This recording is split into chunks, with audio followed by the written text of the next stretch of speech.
Hello, everybody. Hi, all. Twitchland. Hello. Welcome. Hello. It's Inspired by Mystery podcast with me, Sammy, and Dusty, and our special guest today is Crystal. Once again, some of you guys may know Crystal in real life. Some of you guys may have seen our previous episode where we had Crystal with us. And that was almost a year ago. Was it really that long ago? Yeah, remember it was like right before Halloween last year. Oh shit! Yeah. That's crazy. That is super crazy that it was that long ago. Yeah. I'm very glad to have you back. And it's actually super awesome to have you back today, of all days, because the subject matter that we are covering, that we've been doing the past 2 weeks, this is week number 3, where we are talking about the true crime case of the West Memphis 3. So the 3 teenagers that were wrongly accused and in prison, and one of them even sentenced to death over the killing of 3 young boys back in 1993 in Arkansas. It was a big deal at the time, and it sparked a whole bunch of satanic panic throughout the country. And the saga still continues today. And we've talked about that the past couple weeks about how Damien Echols, who was the ringleader, cult leader, you know, thought that he was this cult leader, although he was not a cult leader, was the one that was actually sentenced to death. And he is fighting the courts right now to do DNA evidence testing to exonerate them and to actually help find the person who is responsible for these horrible killings. So we've watched Paradise Lost 1, which came out in 97, and that was kind of like the introduction to the case for a lot of people that weren't watching it in real time. When it was being aired, it kind of explained the whole story. And then Paradise Lost 2, which was, I think, 8 years later, something like that. 2000. So it was quite a few years later, and they were showing how they were still fighting with this case. And then the third one that we will be watching tonight is going to explain the conclusion, and it's going to show how they got out of prison. Spoilers. That is... Dude. Oh my god. Okay. Podcast over. Thanks for tuning in. Bye. Now you know the end. We've been talking about it for the past 3 weeks. Oh, We've okay. even talked about it at the very end. Everybody knows. We all Okay, know. fine. Yes.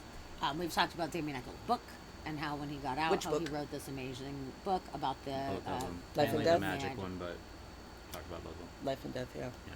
Have you read both of the books? Yes. Well, there's Fantastic. Fantastic. Life After Death and then High Magic. Mm-hmm. So we really kind of focus on the magic. He has another one out with his wife, and she has a book, and they're both doing lots of book stuff. Mm-hmm. Yeah. So we all know how it ends, but we're kind of going through and seeing the process of how it got to that point. How could 3 people who didn't commit a crime get accused and get sentenced and spend 18 years in prison for a crime that they, in fact, did not commit? I think it's very important to talk about this stuff and to kind of bring to the attention of regular people like what happened and why it's so important to not judge people based on their appearance, and why it's so important to just not throw accusations at people because they might look different or act different. Well, the first thing that happened was they drug in Jesse Miss Kelly, he's legally retarded, basically. He doesn't have the mental capacity of, a 15-year-old. And they were asking him questions and asking him questions and asking him questions, and he didn't understand, and he was just going to say, they led him into a false confession, basically. They set up all of the information for him until he was repeating it back to them, like, oh, yeah, that's exactly what happened, yeah. And then the story changed so many times. The times they were leading him into changing that's the the thing. times over and over. It's so fucked up. We went into like detail about that last week too, about how horrible that it was that they were leading this witness just so they could have somebody to pin on it, so they seemed like they were doing their job. So they got convicting somebody. Damien Echols and his best friend, Jason Baldwin, and then it was like, because they found Damien Echols, it turned into this whole satanic case, just because he was a kid who listened to Metallica, wore black, and, drew disgusting things on paper. He read a book by Aleister Crowley and Stephen King. Yes. Oh, yes. So, Yeah, they obviously. brought that up in court. I'm as a if cult that's leader relevant. because I've read so much Stephen King. I can Yeah. lead so many cults. Yeah. Cults, yeah. So many cults. I could lead zombie cults. But the South, man, Okay. especially Cat being cults. in the South, Yeah. where especially at that time, like anybody It's not that, even that South, was it's different Arkansas. or- Is that or really the dark- South? Yes. Arkansas? Yeah, it's the South Midwest. Yeah. Well, it's region, the yeah. Bible Belt. Bible Yes. Belt in general. Yeah. There you go. Yeah, well, kind of one and the same as far as that goes, but that was definitely a very sensitive area around that time.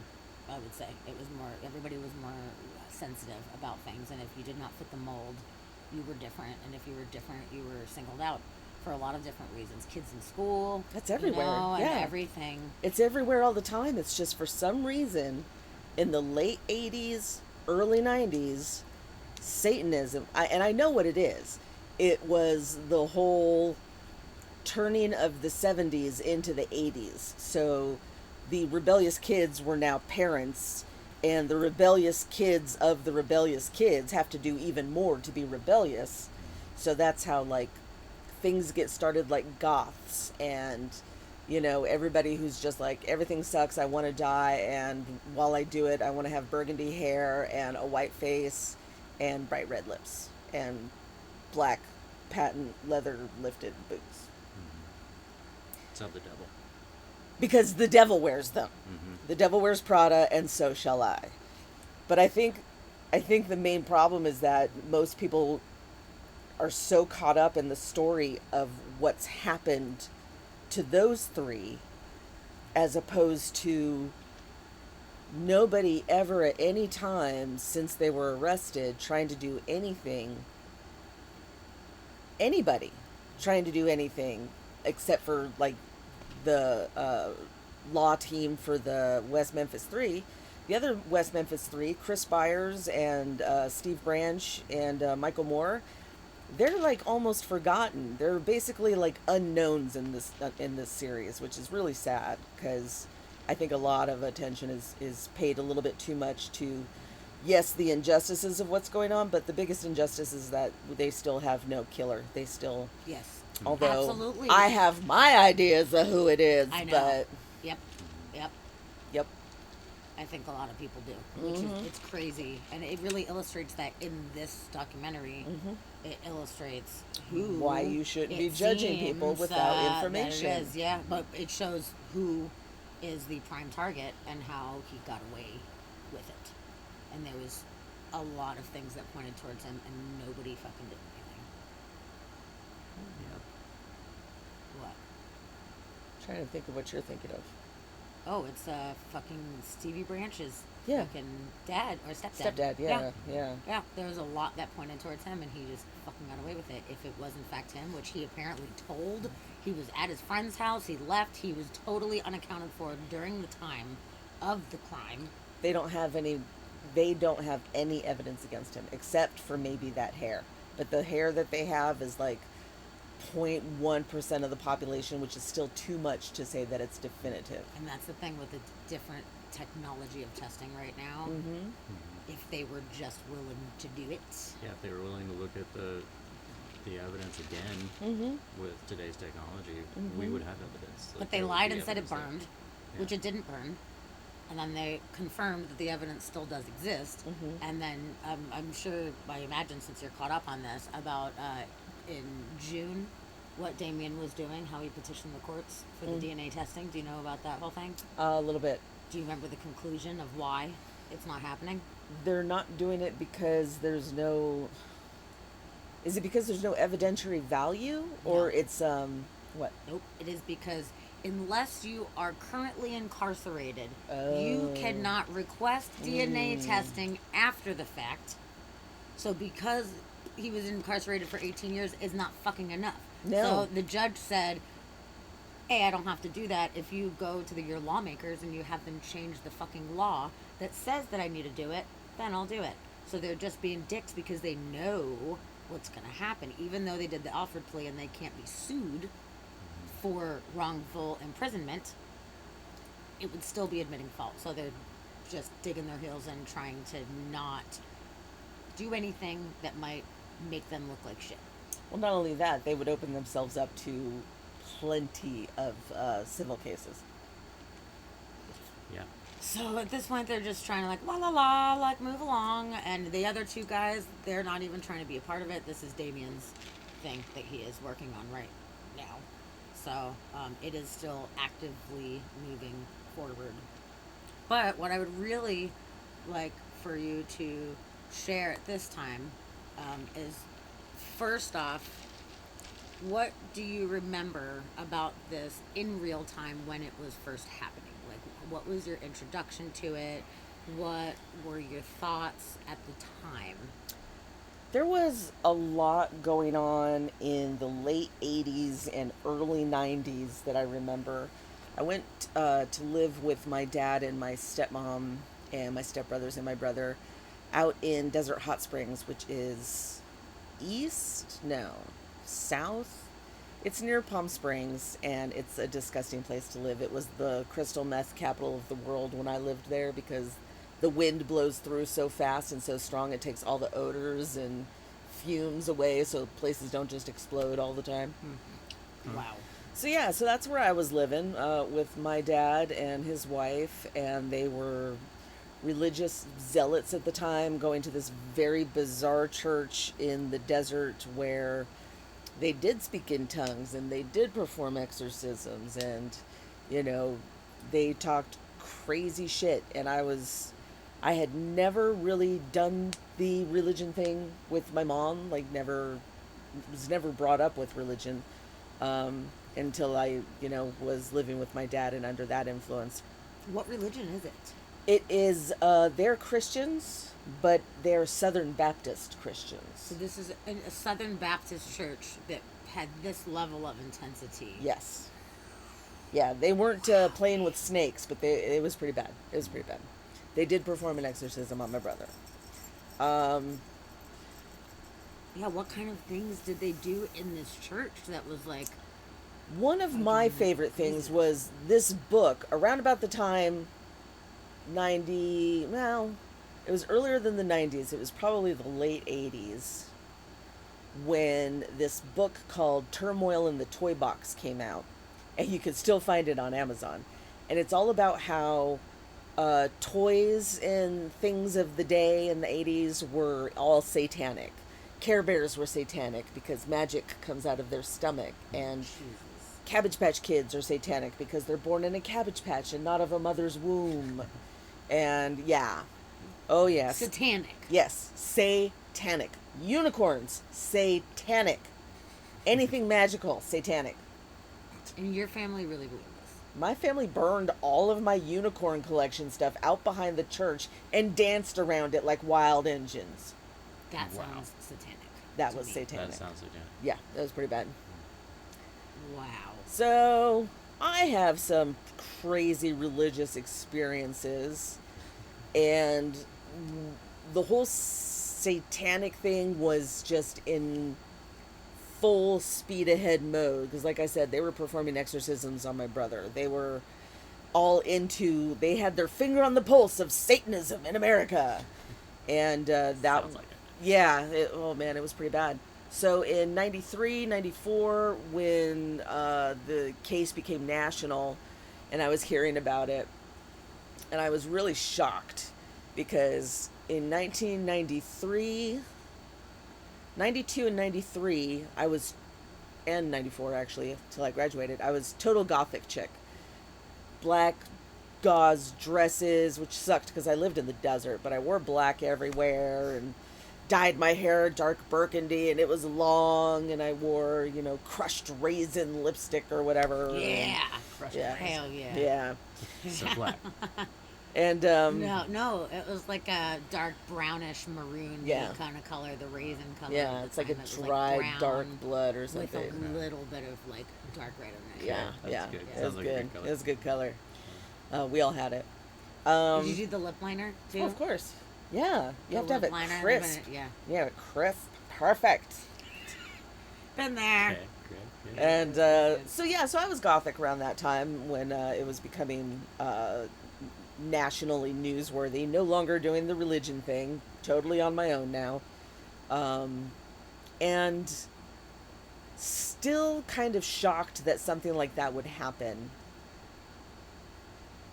in the 90s.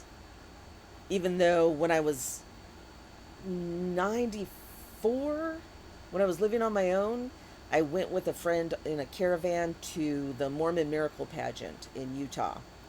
And there was like just tons and tons of Mormons hanging out, setting up blankets on the lawn of the huge Mormon temple Why were in you Salt Lake there City. at a Mormon I was convention? homeless. I was hanging out with another goth friend whose father was a Mormon minister.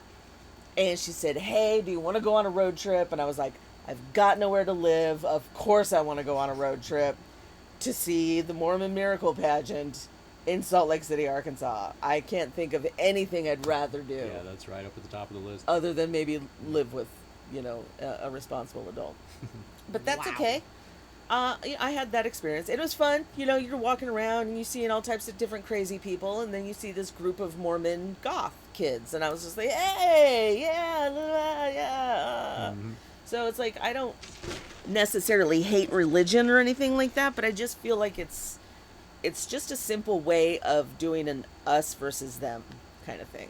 Absolutely. And I think that us being the ultimate conservative right versus the freeform thinking undefined left. It's like we don't know who you are or what you're doing and we don't like it, so it's wrong. Versus, well, let's figure it out. What is this? What can we do with it? Can it do something good? So I don't know. Yeah. Yeah. Yeah, that's a rough way to grow up, especially when your ideas and thoughts completely do not align in any way with all of Nope. what you're being forced to live with. So you're saying that you were homeless. Did you just run away because everything was fucking crazy? No, my dad and my stepmom, they exploded, and I went to live with my mom, and then she lost her mind, and then I was out 14, 15 years old, moved in with my grandmother out in Desert Hot Springs just to finish high school. She was senile. She kept her pets, deceased dogs in Tupperware in the garage, and never cleaned the house. There was like dog fur this far up the wall. It's just like So not a good environment for you. not a good environment. Not She the was a best. hoarder. She wasn't. Yeah, it was pretty rough. It was pretty rough coming from that whole situation. So you just bailed. You're like, fuck this. Yeah. When my mom kicked me out, I was just like, okay, well, I'm 14. What am I going to do? And so I did the Mormon Miracle Pageant. And then after that, my friend's dad, who was the minister, was like, I don't know what to do with you. What are you going to do? I can't keep you. So I talked to my grandmother, and she was like, oh, come live with me and finish high school. And she was the senile one, so that's what I did. I moved back to Desert Hot Springs, which was the worst possible decision I could have made, but it was the only decision. And then a year later, I graduated high school and moved to New York and got so far fucking out of that dump that I will never go back. Nice. Okay. Good. I'm glad that you were able Good to job there. escape that. And every once in a while, I'll drive by to see if that church is still out there, because it was literally out in the middle of nowhere. There was nothing near it. Nothing near it. And it's still just like, it's along one of the main long roads that goes from like Desert Hot Springs to Civilization. Wow. But it's So just like- extra creepy because it's just on Yeah. the wall cover. Yeah. Hi, Chid, by the way. Hi, Chid! Hi, Chid. We're glad you're here. We love you. Wow. Okay. So that being said, so you being in that environment at the time when this case broke, did you know about this case before the first Paradise Lost documentary came out? Were you aware of this when it was happening, as far as like in the news and stuff? I was, but not intently. I was still, too young to be like, oh, let me go look at a newspaper. It was Fair more enough. of like when I caught something about it, or somebody told me, oh, hey, did you hear about this? And Were your parents discussing it around that time because or in They the could have been. church discussing it? I'm just wondering They because could have that been. was such a big thing, like, see, this is why trench coat people are the devil. Or you have to whatever. understand that at that time, that was not the only show in town. The West Memphis Three. That was not the only case of satanic ritual, murder, and all that stuff that was happening at the time. There was a lot of fear-based propaganda being thrown around. Satanists were everywhere at the time. Oh, everywhere. Dime a dozen. Oh my God. And now it's back again with all these people thinking that every celebrity is a Satanist drinking adrenal juice from babies and shit Yeah. like that. I'm like, Uh-huh. so it's like phase 2. Yeah. Or I guess phase whatever, however million, because there was all that shit happening way back in the day.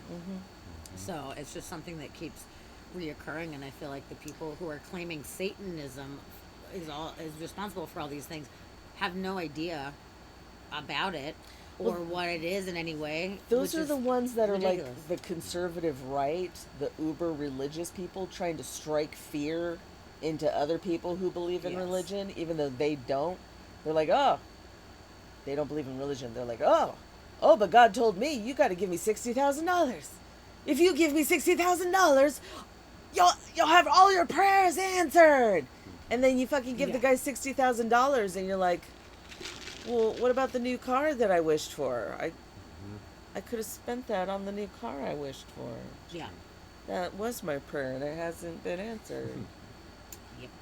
I don't understand. Trade your wish away. Oh, It's so strange that people operate with so much fear and try to use that as a manipulation tactic. Like, it's been happening forever. This is not a new thing in any kind of way. that's because people are sheep. And it really is, it's too fucking bad. It would really surprise a lot of them to know that a lot of us who look like crazy Satan lovers don't even believe that Satan exists. It's a Christian idea. Oh, you know what's funny about the Christian idea? A lot of them don't believe in Satan either. This What are you is, talking about? I swear to God, this is the rationale of a good section of Christians. I'm not saying it's huge. I'm just saying it's a good amount of people who believe. I don't believe that the devil exists. I believe that God exists, but the devil isn't real. I've never heard If that. I believe in him, ever. that gives him power. He's not real. So is that certain denominations No, it's just certain Christians. or certain churches maybe Certain that is like, Christians. No. but It's they believe just- what they're told at their churches a lot of times. Like, they don't really. Oh, think people a can lot come up for with their own themselves. shit. How do you think there's like Episcopalians and then, there's 50 million different types of each religion. There's Christianity, there's Baptist, there's Southern Baptist, Sure. there's Which is why I was thinking, if there is people that don't believe in that, then they would be supported by a denomination No, that no. says we all don't believe that. No, so No. it's the okay for you not church to that believe people it. are going to are more of like a template for your beliefs, and then everybody justifies whatever they want to in their own beliefs for their own lifestyle. yeah. So you get like basic template, here's some overall teachings, and then to live the life that you want to live and feel like a good Christian, you have to justify things. And like that's I've just never even heard of Christians not believing in the devil. yeah. I thought I mean, a that's lot like, of them believe that the Bible Isn't that is weird? hip thing. metaphorical. Some of them believe that it's 100% the truth, and like we have to follow it word for word. Others are like it's outdated, and like there's so many different beliefs on what the Bible is just within, even just Baptist alone. Like everybody's got their own ideas. Some of them think that, the Old Testament it was redone. The New Testament's what we go by. Some of them are like, well, the Old Testament was the rules that were there originally, so we have to follow those. And like it's just everybody's got their own ideas of it. And when you go to Spin church, the they wheel. learn. What are you gonna believe? Yeah. Oh, it's And then so if fucking strange. you learn something in church that doesn't really jive with how you're living your life, and it makes you feel like you're a terrible Christian, it's either you fix it and morph to that, or you justify why that's not true and why you don't believe that. And it's one or the other. At the time, though, I could see this being brought up in a lot of churches. This case, and I'm sure other similar cases, but since this was highly publicized at the time, I could see, this being brought up on why it's important to watch your kids and to not let them do this, because they could turn into, people that are murdering children. And it's just so fucked up. Like It's such a fucked up situation to imagine, like, people just taking this and running with it. Oh, it started popping up all over. As soon as the first couple happened, there were satanic signs in every single fucking murder scene after that. Mm-hmm. Oh, there's blood on a cross. Oh, it must be satanic. Oh. Yeah. 100%. So what do you remember though? What do you remember at the time when you first started hearing about this case? What did you hear? What was your impression? I was hearing about all sorts of different things happening at the time. The only impression that I had was Damien Eccles, cute. I do him. Jason Baldwin reminds me of my little brother. Poor Jesse, Miss Kelly, his cheese done slid off his cracker. That was pretty much it. Like, I didn't know what was wrong about it at the beginning. I just knew that there was something wrong about it. Okay. It's pretty fair. I'm sure that it was a big story at the time, and everybody had something to say about it at the time. Well, I don't remember us hearing about it on the news and where I was. It was at before big, then. but it wasn't like huge. It wasn't like It wasn't OJ. it wasn't polyclass. Yeah, it wasn't that big But because when that documentary came out is when it really. when the documentary came out is when that's it when it gained changed. national. Yes. Before that, it was just kind of a byline on every other satanic murder that's happening that day. Which, That's when true. did the documentary come out? 97. Yeah. 97. Okay. So they were filming in 93, right? Mhm, Okay. mhm. And then they just followed it through from there. Yeah, they looks like they filmed like a lot of the court case and a lot of what was happening. Yeah, they started in afterwards 94. or whatever. Yeah. So, but a lot of that was all back footage or whatever that was finally presented Okay. in 97. Okay. So, and then in 2000 is when the second one came out, which was like, okay, here's later down the line. Hmm. New evidence found. Yep. New possibilities. That's when everybody started looking at John Mark Byers. Ugh. And he is just a character, He, dude. dude, I fucking know. The last 2 weeks, Yeah. he has been like the topic of so much of our conversations Oh my because he's God. so ridiculous and so over the top, and he speaks so theatrically that it almost seems like it's rehearsed monologues. And he that's looks just so who guilty. he is. Yes. Yeah. That's literally just who he is. And So he I was telling actually- Sammy that he talks like he was kind of raised in like an evangelical Mm-hmm. lifestyle, and he was trying to get up into that stature so he could, talk all epically, and it seems like he kind of carried that with him. So he tries to talk all poetic all the time, and I don't know. Aside from that, though, he just incriminates himself the whole time. Like, you're making yourself look guilty. Like, Yeah. you're doing this on purpose. Like, are you trying to fuck shit up Even for in yourself? the last Because- episode, talking about the teeth. Yeah. You know, they're like, "Oh, will you give impressions because we have these bite marks?" And he's like, "I ain't got no teeth." And they're like, "Well, why'd you have your teeth removed?" And what he said and what it came out to be in the end didn't match up. And then the time that he said, like, "Well, when did you get your teeth removed?" And he could have been wrong. He has a fucking brain tumor at the time, so like maybe you're not remembering things so great, but being like, you didn't have your teeth removed at that time, why you lying? It made it seem very guilty. Don't get me started on bite mark evidence. Bite mark evidence is bullshit science. Bullshit science. It's not as reliable as other things, Yeah, for sure. not It- super But reliable. at It the can- time, when they it didn't can't- have as many other options with DNA testing and everything, you have to work with what you've got just It's to try. bullshit, though. You wouldn't go, oh, because of this bruise, I can tell that he was struck by a lightning in the blah, blah, blah. It's like, no. If you try to match somebody's bite to a mark that's left, like, when you're biting someone, shit's like everybody's fighting and moving around and this and that and the other thing. You cannot, like, take a cast of someone's teeth and put it right here and go, see how the teeth match where this is happening? Yeah. It doesn't, at the very most, it can either include or exclude somebody. At the very most.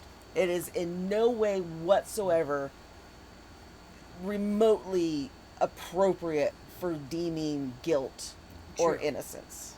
Okay, I feel you on that. Hey, what's up?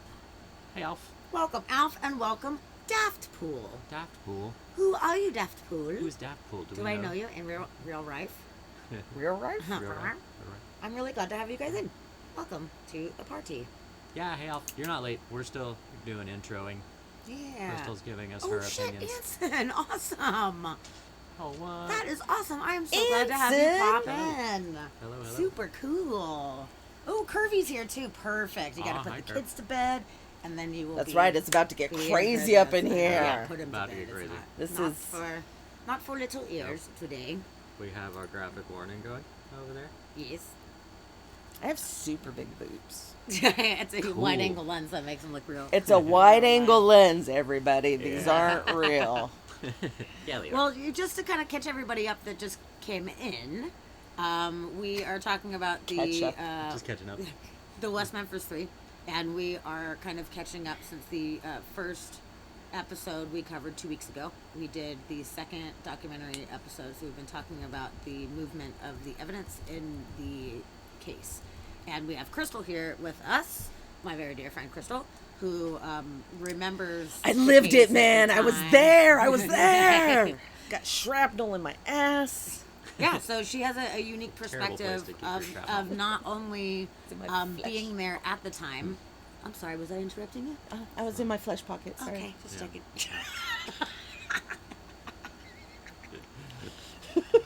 Weren't expecting that, were you? No. Flesh pocket. My flesh pocket. Hi, lady. I'm glad you're here, honey. But yeah, anyway, are you having a unique perspective because not only do you remember this as the story when it came out, once the documentary came out, but you also lived a life in a extremely intense Southern Baptist cult, which was hyper focused on satanic panic at the time, which this was a case that really fueled the satanic panic.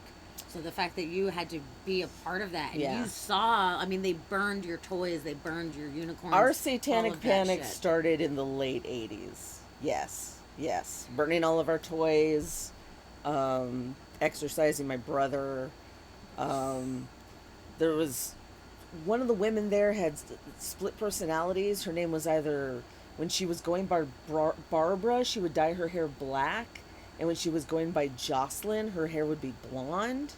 And she would literally like bleach it, dye it, bleach it, dye it, bleach it. Yeah. But she went by two different personalities. Her husband molested all of their children and some other people that I know. And he was actually talked to during the polyclass disappearance in Riverside. So they thought he might be a suspect. Yeah. And who is this? This was Crazy lady's husband. crazy multiple personality lady was married to child molester guy, and he ended up remarrying, molested her child too. And I know all of this, number one, because it was pretty widely known by everybody, but number two, their oldest son, Josh, was like my very first boyfriend. Oh, And interesting. I thought my life was dysfunctional until I met this guy. And then I learned what dysfunctional really was. Yeah, that's it must have been a very intense way for you to grow up. He believed he was reincarnated every 300 years as a sacrificial princess to Satan. That's totally normal. That's what happens in the desert. Fuck. Hot springs. It That's fucking really- fries your brain, and then you start believing stupid shit. Apparently so. Fuck. Apparently so. You know, like we've talked about a million times on our own and also on this podcast. We don't give a shit what anybody believes. Believe whatever you want, as Just long don't be as a you're dick. not.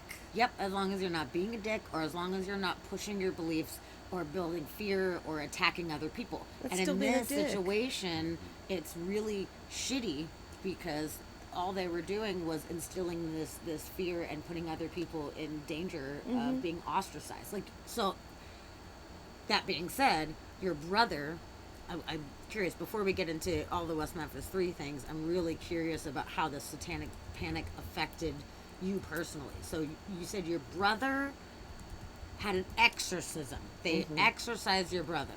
I need to know what's going on. A, why did they feel like he needed one? B, what was the nature of exorcism? C, what happened after? I need the whole thing. The nature of the exorcism was to relieve him of these demons that... Oh, no. A is, why did they think he needed one? We need backstory. He Yeah. had anger issues. He would not do anything my stepmother told him to do. He was not impressed with my father's sense of parenting. He was very rebellious, very angry, coming from a very dysfunctional childhood with alcoholic, abusive parents, physically abusive, mentally abusive, all those wonderful things. And yeah, so basically he had so many attitude issues that they were like, he's possessed by demons. Obviously possessed. So they took him in a room. Just because he was just rebellious and didn't want to hear everybody's shit. Yeah. They thought he had like a demon inside of him. Just because he was angry. It was an anger demon. Was it like, did he like see red and do like scary shit when he was angry? Like, was it like scary, or was he just like normal? There's no normal. Let me rephrase that.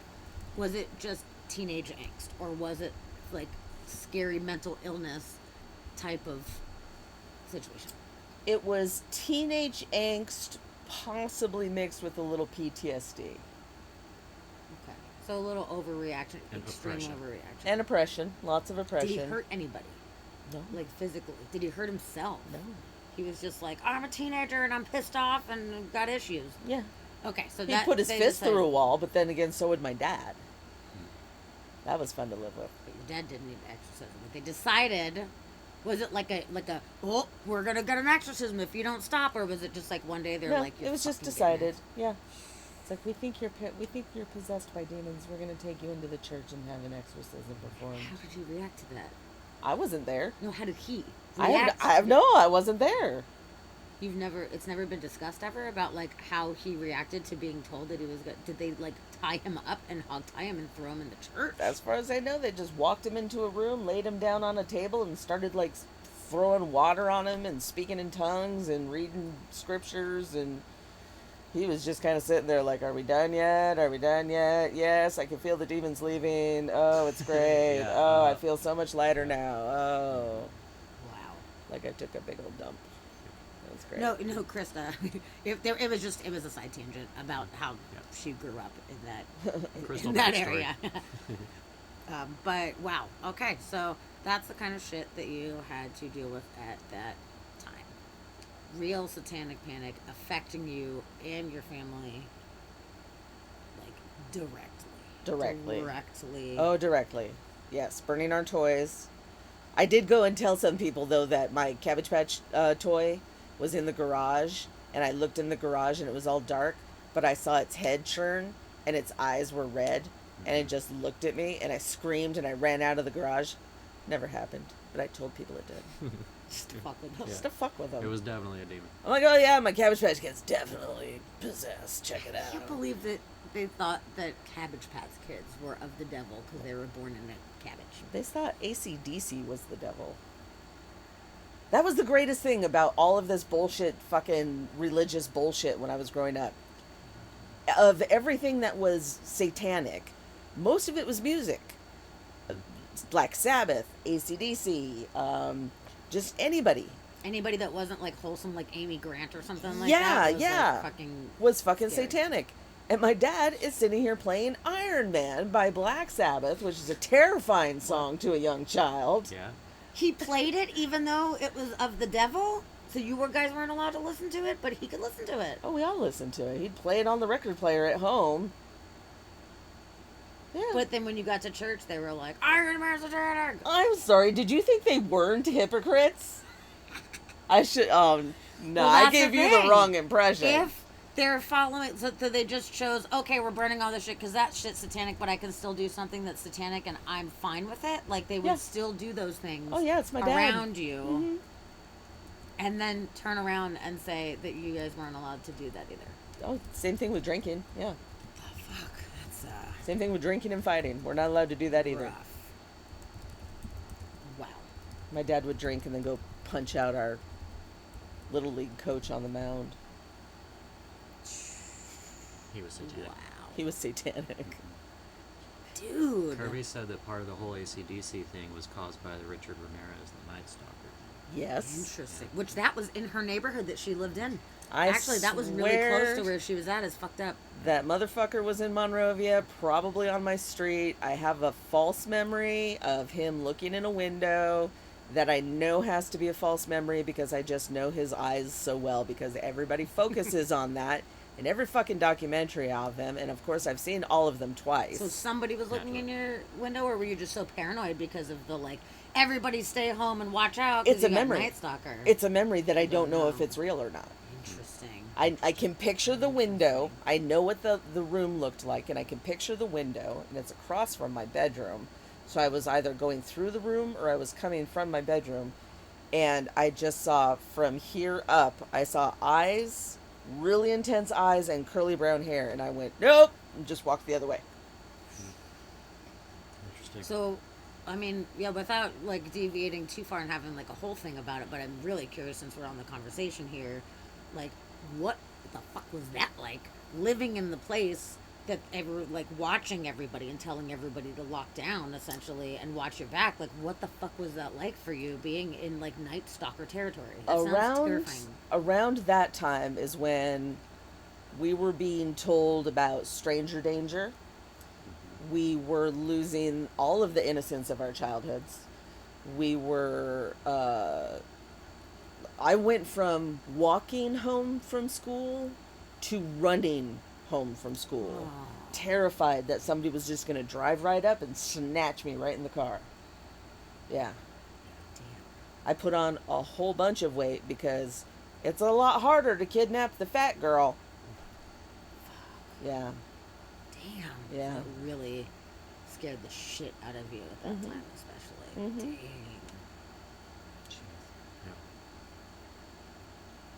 I don't like that. Mm-mm. It's too fucking bad. Yep. But it's so interesting that you are so into true crime at Yeah. this point in your life, because you've like been in so many like scary situations that are directly like tied into these true crime cases. I think that's why I'm into true crime, is because Makes of all sense. this weird shit that's happened around me that made me interested Makes sense. in, like, why are people treated this way? What is happening? What is the law? What is it supposed to do? What is it not doing? And I've watched, like I said, every season of Forensic Files at least twice, and there's like 40 years of them, and then, you know, name one, and I've watched it. I've watched all seasons of it, especially if it's free. I've watched all of it. But I think it's it has a lot to do with my mental health growing up and feelings of murderous feelings that I had growing up, and how seemingly easy it seemed to act on them, like losing any grip on reality or caring about consequences or even thinking about consequences, just getting to the point where if I kill this person, the pain will stop. Whether the pain is coming from that person. you had those kind of thoughts, Oh, like, yeah. personally. When I was growing up, yeah. Oh, my stepmom and I did not get along. No, I would have murdered my stepmother in her sleep if I could have. Whoa. Yeah. I thought about, what was it? Was it Chainsaw Massacre 2? Gave me the idea of, like, chopping her up and putting her into cans of chili or something. Oh my god, Yeah. Crystal. Is that wrong? I mean, it's not right. It's not right. But hey, at least you're being honest with the world right now. That's good. That's true. It's true. But yeah, I mean, growing up with a lot of these different, like, scary things, especially in the LA area where there was a lot of crime, like, I could see how it could cause a lot more fear responses, for sure. Oh, yeah, there was tons of that going around. That's why, like I said, my childhood was over when I was told about stranger danger, don't get into people's cars, this, that, and the other thing, because that's when it was becoming huge. Yeah. It wasn't that big of a thing until, like, the mid-'80s, and then it was just like, guess what? You know, the whole world is actually a terrible place, and you better watch your ass. Yeah, you gotta be so careful. You're on your own. And now looking at how it is now versus then, it's like so much more fucked up even now than it was then. Wow. Now that we got that backstory. Yeah. So, I think a lot of you guys actually that are in the chat right now were here for the past couple Ooh. episodes of this documentary. So, I think quite a few of you have been following along. If anybody is in the chat right now and watching who was not here for that, are you familiar with this case? Are you unfamiliar with the case? Give me a little bit of a understanding, because I can do a little bit of backstory if I need to for anybody, or we can just kind of just roll with the documentary, which I'm sure will recap a lot of things that are happening. So, and if anybody did miss the first or second episode that we did, Dusty just put a link to the YouTube. So we do have our episodes are all backlogged on the YouTube, so anybody can go back and watch those if you are interested in doing it. They're there for your viewing pleasure. And it didn't look like we got dinged for a copyright claim or anything on those. Looked like they fully uploaded That's the second one. Oh wow, I don't know how. both of them. Well, the first one, it was edited. Like they Yeah. didn't play the Metallica; video it was was edited, edited. yeah. So Yeah, I was the like, second okay, one that's was fine. pretty. That sounds safe. But in the second one, there was totally music, and I was like, okay, well, it's just gonna Yeah. be a thing. But as Maybe. long as they don't pull it, because with YouTube, sometimes they're like, it's blocked. But sometimes they're like, it's a copyright claim, so you just can't monetize the video. Which I'm like, I don't care. I'm not trying to Which is fine. monetize anything. Honestly, I just want people to watch the fucking video. So, I believe it is out there at this point. So yeah, I think we'll start the documentary, and I want to let everybody in the chat know that if something comes up, if there's a subject matter and you guys want to discuss, or you have a question or whatever, just put exclamation pause in the chat. And when we see exclamation pause, well, there's like a time delay of, I don't know, 10, 15 seconds or something like that. So we'll stop it, and then we can discuss. So, or we can just keep rolling. We were probably going to pause and discuss at points as well. But I just want you guys to have the option as well to let us know, hey, hold on a second, we need to talk about this fucking We're just gonna knife or something, you know? MST3K this shit. We're just gonna start throwing out jokes at like every turn. Well, this is a serious thing. This isn't Mystery Science Theater. It's not. And I know that's how you normally roll, Why are we here? but What's going on? it is not. It's a serious thing, so we're gonna try to stay focused as much as possible. Some jokes are good, but it's really serious. This is a serious. Crystal. Crystal's leaving. Hi, Joey. I'm getting some water. Okay. Hi, Joey. I am so glad that you are here and you are joining us. You have come just in time for this. Yeah. Okay. We won't go necessarily into all the backstory for you, but while we're waiting for Crystal to come back, is this dark stuff again? Chid. So it's the continuation of the story that we've been covering the past 2 weeks, which Joey just real quick. 3 teenagers got in trouble for murdering 3 little boys, which they did not, in fact, murder 3 little boys. They were metalheads and were wrongly accused, and they needed to pin it on somebody. So they sentenced these 3 kids to life imprisonment, and one of them actually got given a death sentence. So there was new evidence. They fought against it. They were trying to get out, and it took them 18 years to be released. So this documentary, which is part 3, is going to show the release and how they were released, and it's going to give you a little bit more backstory on the evidence that allowed them to be able to get out. But it really sucks, because they were just people like us that got nabbed for doing this crime, and they never caught the killer that actually did it. So it's a very unfortunate situation for sure. And the one that was given the death sentence, he actually spent 10 years in solitary out of his 18 years in prison. And then when he got out, he's the only one that's really pursuing anything and trying to get them to continue on and find the killer. Nobody else really seems to care, but he's pushing for it and is still spending time in the courts trying to figure out how to move forward. Yes. Is that too loud? Or are we good? No, it's okay. Okay, we've had it on past few times. Yeah, Jordan, thank you. Thank you. I love that you say you love that we're bringing awareness to it by showing the documentary and discussing it. And that's something from the first episode a couple weeks ago that we did that I said, not only is this a really interesting case, but it is still ongoing at this point. Damien is still fighting to have the DNA tested, the evidence tested for DNA testing that they didn't have the kind of DNA testing that, now, or back then that we have now. So it is still an ongoing thing, even though they were released in 2011. The two of the three guys were just like, all right, we're out. We're just going to move along and just like try to live a normal life. And Damien has done that, but he is also like, no, this is fucked up. Like, we didn't do it. Somebody did it, and they're not getting caught. So he is still fighting right now, which in June or July, I think it was June, he made the effort to have the courts test the evidence, and they denied him for that. So it's still ongoing even at this point. So I do feel like bringing awareness to it is really important. So even though this happened in 1993, we are still dealing with this shit. It's fucking crazy. 20 years later. 20 years. Well, no, more than, that's a lot more than that. 30 years. Yes, 29 years. 1993 was 29 years ago. No, it wasn't. Fuck.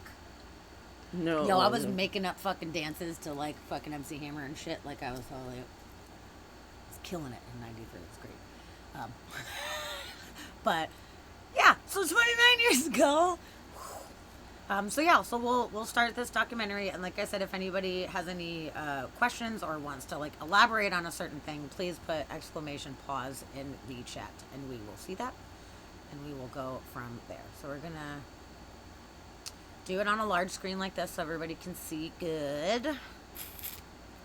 And I did rent it from the YouTubes, so hopefully it will be great quality. There should be no ads, and it should not be subtitled in Spanish like the last one that we watched was. So Ay, Dios mío. yeah. I know, right, Krista, we're getting fucking old, and I still feel mentally young. I do. And it's interesting because when we were kids and our parents were older, in their 30s, we thought they were like so old, and it's so funny us being older than they were at the time that we thought they were old, and they must have felt similarly to us at the time, and we were like, they're adults, and they were like, well, we don't know what we're doing either. Shit. Yeah, they had no idea. So let me see. Jordan says that's so awesome of him to do that. He could just be fighting for repercussions for being wrongfully imprisoned, but the fact that he's trying to find the killer as well is very selfless of him. It's true, he's been upset this whole time. He's like, I've been sitting in prison and the killer is out there. You guys are focusing on me and us, and it wasn't us. So who the fuck was it, But the court is trying to save face. It's pretty bad. It's pretty bad what a court will do, or what a state will do, or what a country will do, or what an individual will do, for that matter, to just fucking save face. Just throw people under the bus and allow shit like this to happen. It's crazy. It's true. Oh, Buttery, you'll be 30 this year, eh? Hey, Buttery. Shit. I'm glad you're here, Buttery. Yeah. Just in time. Okay, Yeah. So here we go. We're going to start the documentary.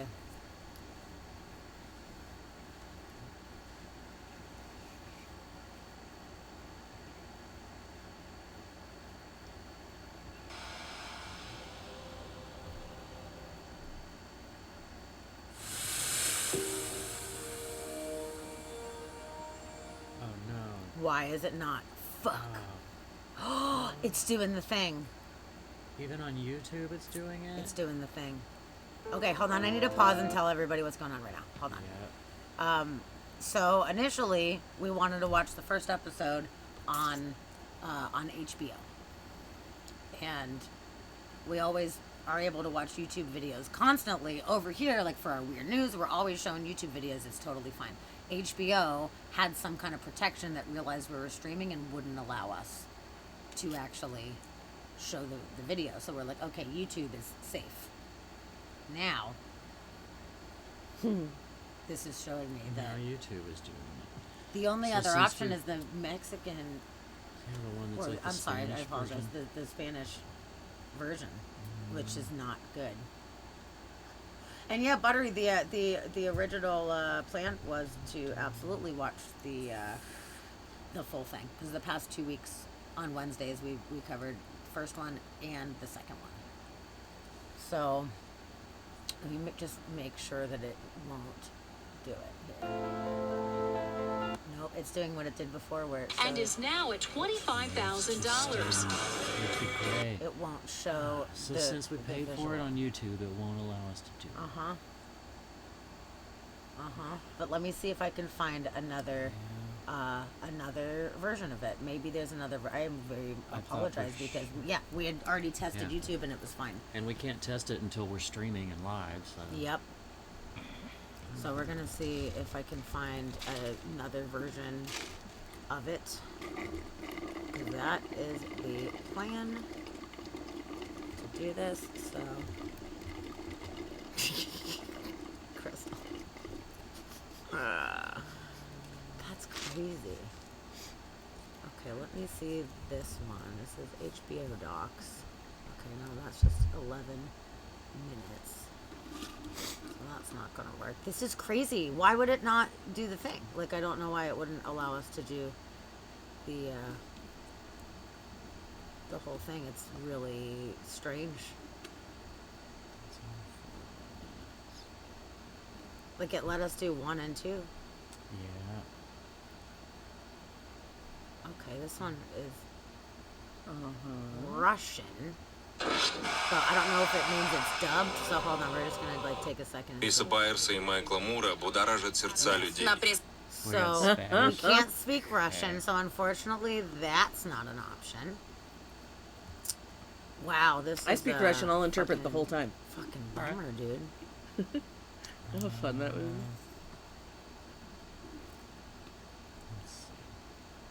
The only other option, and it's like a kind of shitty option, but it might actually work. What is if we play it on the television, we just turn the fucking camera around.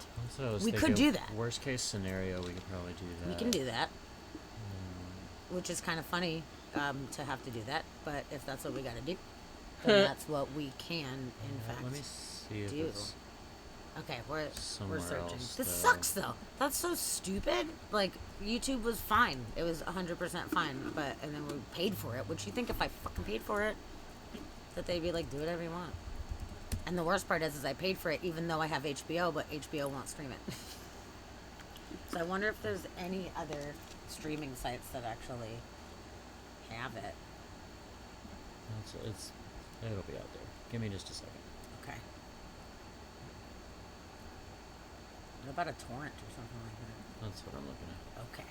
Dusty is on top of it. He's on LimeWire. There's an Amazon Yeah. Prime video thing of it, but I don't know if Amazon Prime will allow us to do it either. Actually, if I just went on Prime real quick, I might be able to see if it'll play a different video. I guess we got nothing to lose by trying it. Sorry, everybody. Thank you for being so for being chill. Appreciate that. Appreciate that. Hey, Rabbit! Welcome back, my friend. Welcome back. Just to give you a heads up, what we're doing right now. Oh, it's is, not on Prime. It says it is. Oh, you want to buy it on Prime? I mean, one way or another, we have to watch the damn documentary. So if Well, I have to yeah. buy it, then I'll fucking buy Then it. fucking buy Because it. for the sake of the show. But I'm gonna see if it'll actually play, and be able to let us stream it. So I'm just going to. Yeah, can we see anything on Prime? Sure, yeah. But then if you buy it, I don't know if that's the whole thing too. Nope, it won't do it on Prime. I put Pet Cemetery to see, and it's a blacked out screen too. Damn, yo, why do they gotta be like that? Why you gotta like covet all the things? Like, I'm not trying to like be shitty. What's episode Wait, 3 hang on a called? minute. What's the third one called? Is it Purgatory? Yeah. Yes. Okay, Dusty's on it. Este documental contiene imágenes del lugar. Rabbit. You left a spider living in the bunny room. I love that you have a bunny room. Oh no! But now the spider has hatched babies. How, like a lot of babies. What kind of spider was it? Was it like a danger spider? Where do you live so I can avoid it at all costs? That sucks. I was on the phone with a customer. I work at a vet clinic. I was on the phone with a patient's father, and the guy working the front counter next to me is like pointing at the floor next to me, and I'm like, what? And I'm on the phone, and I turn around. Fucking spider this big. Okay, maybe it was that big. Fucking spider this big as my face, is crawling towards me. And I was like, excuse me, mister! I like put the thing down. I was sitting on a stool and I just went, whoa! The Was it on stool and I wheels? just went flying away. Oh my God. And I was yelling at the fucking guy who was like pointing at it. I was like, kill it! Kill it! The guy on the phone, I didn't even put him on mute or hold or anything. I just that's- set the phone that's down so funny. and ran away. And he's probably listening to me going, just kill it. You don't need a paper towel. Step on it. No. So then he kills it. And he's like, look, it's stuck there in the corner. I just can't reach it. It's dead. Look at it. It's dead. And I look and I'm like, okay, it kind of looks dead. Okay, fine. I'll do my thing. All right. So that might compare. A little while later, he's like, oh. I was like, what? He's all, I don't think the spider was dead. I was like, Gone. excuse me? Yeah, I looked over and the fucking thing was gone. And I was like, ah! And I ripped off my backpack and I'm like, ah, my clothes. And I'm just about ready to Have go. you Just like, always been so Yeah. spider phobic? Uh-huh. Just your whole life? Did you Yeah. have any kind of incident that happened that made you feel I don't think so. like, wow? I did That's have a a spider bite intense once when I was a kid. reaction. That didn't scare me, but that it got like really gross and infected and stuff. Maybe that's why I'm afraid of spiders, because of just how horrible the after effect was. That would make sense. Oh yeah, rabbit. Okay, if it's wolf spider, and wolf spiders can bite. They won't kill you, but they can. And those can be really big. And the term wolf spider is used for all kinds of different spiders. It's Yeah. like a colloquial phrase that people call all kinds of different spiders wolf spider. Every time somebody's never heard talking of about that. a wolf spider, I've looked up the pictures for it, and it's always different. Like, Oh, they're that's like, it looks like this. strange. I'm like, I think there is an actual wolf spider. there definitely I is. don't think anybody really knows. Interesting. It's always Maybe different. they look different regionally. Maybe Well, that the would make different everything regions. I don't know. But you know, I see you said that you don't like touching the spiders, and you don't want to kill it, of course. Yeah, we are very humane with the cup and remove tactic. I will always try a cup and remove tactic. Fuck that. You If put them it outside is. and they're weak. Come on, everybody. And then the whole spider fucking army comes banging down your I door. will take my chances because I believe in kindness for creatures. I do not kill anything if it can be avoided. Absolutely. I will not. The only thing that I will kill is if it is something that is legitimately dangerous and there is no way for me to actually remove it safely. Ants. Huh? I don't know. How do you remove Oh, ants safely? We don't have ants. Thank God. What if you get ants? Then I'd have to try to figure out What would you something. do? If I had to do it, if it was a matter of them like infestation and eating my fucking house and everything, then I would have to. But if there is another option, I will always, Okay. always take another humane option first and foremost. 100% of the time. But sometimes if something's infesting, like there's, you can't have that also. So I'm not going to let an infestation get crazy. But we do not have any, we've never had one ant in this house. No, never. That's crazy. Which is good. Growing up in Florida, ants were like a whole thing. You doing all Uh-huh. right there? You need a fucking toothpick or something there, bud? Picking your teeth on the stream? Yeah. Here. That sound is probably so loud and fucking, computer land. They don't hear it. Rabbit says, I grew up with a mother that built arachnophobia into my brain, and I've worked really hard to get over it. Oh. Damn. I'm completely terrified of spiders, and I still try to humanely remove them to outside unless they're poisonous. Thank you. They Thank are you, poisonous. Krista. It's a spider. That is a not true statement. Totally That true. is a very not true statement. All spiders. Deadly. No. There's actually only, I think, 3 deadly spiders in the entire country. 3 kinds out of all of the spiders.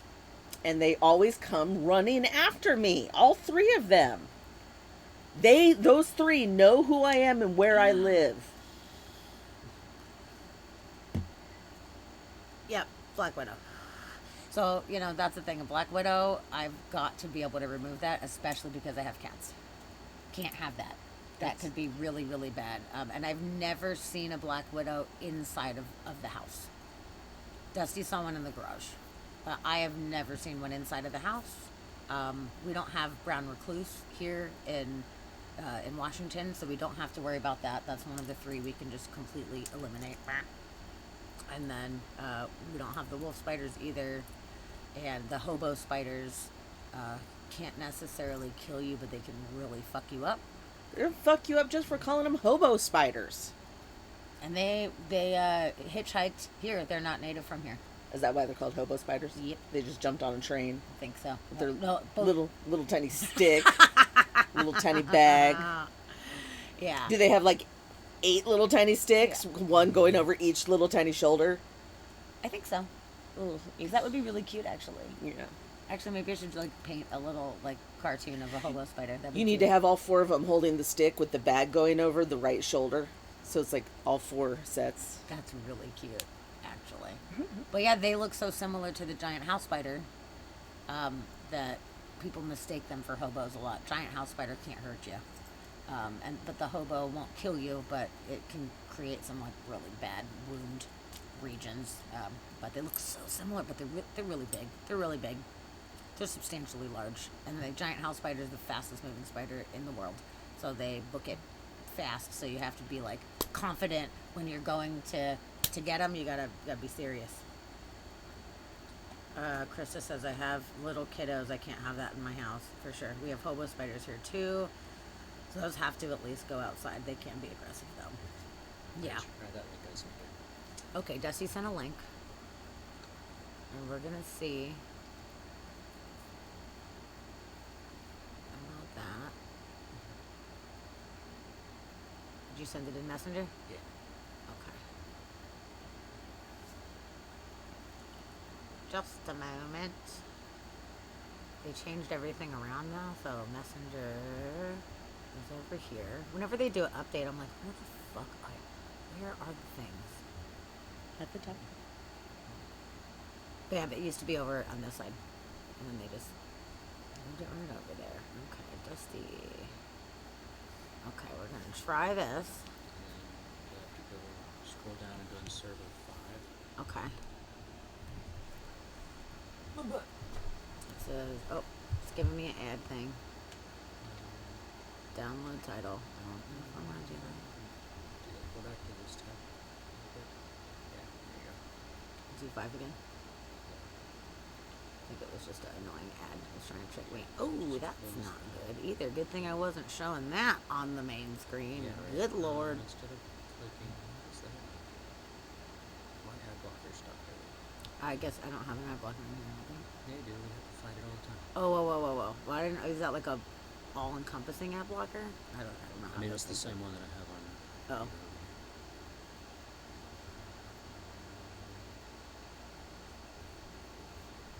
We're working together on this one, guys.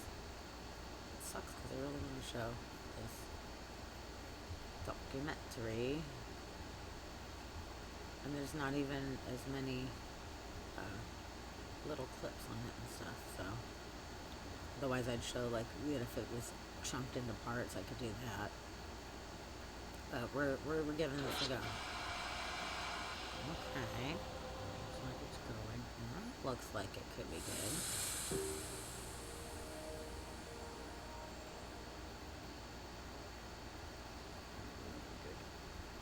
So yeah, you always have to be prepared to click things away. Okay. But yeah, we should be good. Okay. Well, that's good. Thank you very much. Fucking mod love right there, dude. Big time. Yeah. We have our graphic content warning, which Graphic there content. will be, I'm sure, some intense content, for lack of a better word, coming up in here. Also, because we are doing this in a rogue way, there could be some we can get some ads that we don't bizarre really want to be ads. seeing. We don't want that. Yeah. We don't want that, but so just so everybody is prepared, we will keep our eyes on that and try to click them away as soon as possible. And I don't think the little servers button at the top is going to go away, so. I don't think.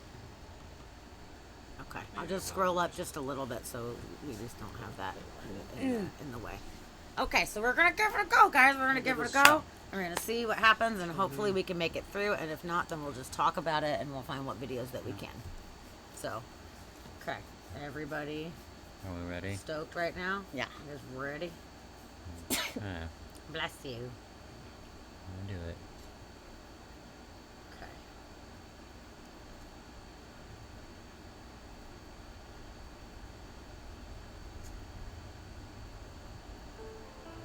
Okay. Okay. So stopping and starting is not going to be recommended. Every word and movement of the West Memphis murder trials as reporters scurry to get the story. But as Gary Crew reports, the crew behind one camera isn't chasing a story. They're creating a comment on society. This is the scene in the Corning courthouse. The defense, the prosecution, and this film crew getting ready for the day ahead. These New York filmmakers spent the last 8 months getting to intimately know the people involved in the case. The filmmakers are considering calling the documentary Paradise Lost. They expect it to air on HBO in about a year. Is it fair to say that following the HBO documentaries, the Paradise Lost documentaries, there became sort of a public, let me finish my question, I'm sorry, there became sort of a public debate or controversy about whether the West Memphis Three had been wrongfully convicted? Yes. And that public controversy, and I understand your position that it was caused by the documentaries, but that public controversy really did expand to be a national controversy. Right, it's almost a cause. Almost a cause. Almost. When Eddie Vedder jumps on your bandwagon, that is a cause. That is a solid cause and a half. And Peter Jackson, too. Peter Jackson, Johnny Depp, come on now. Yep. The Dixie Chicks. The Dixie Chicks. Henry Rollins. Yeah, they had a lot of people on their side.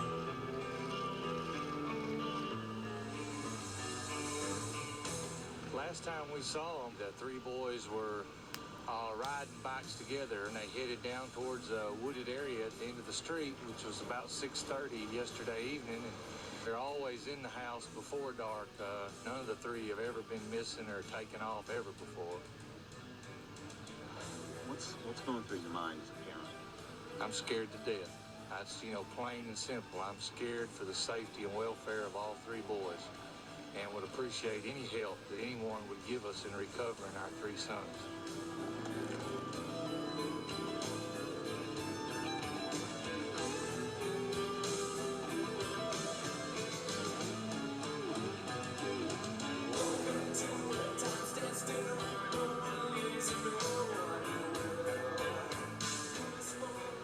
Raven on the left side there, Raven on the right side. Another one.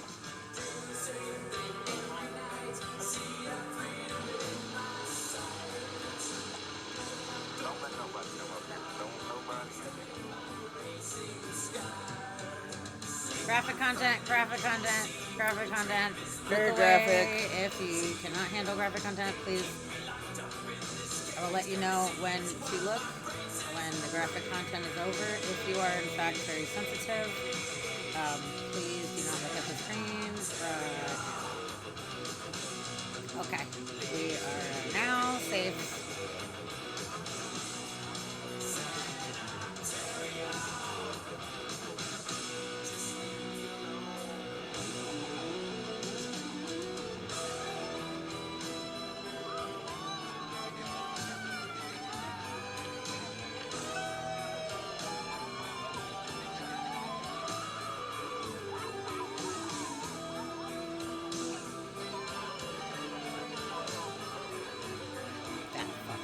That fucking guy.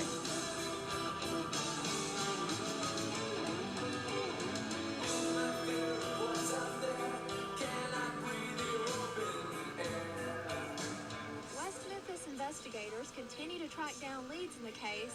Baptist they still Church. have no suspects. We've got 30,000 people in West Memphis, and as far as I'm concerned, everybody's a suspect. Instead of letting their kids walk home from school, parents started picking them up.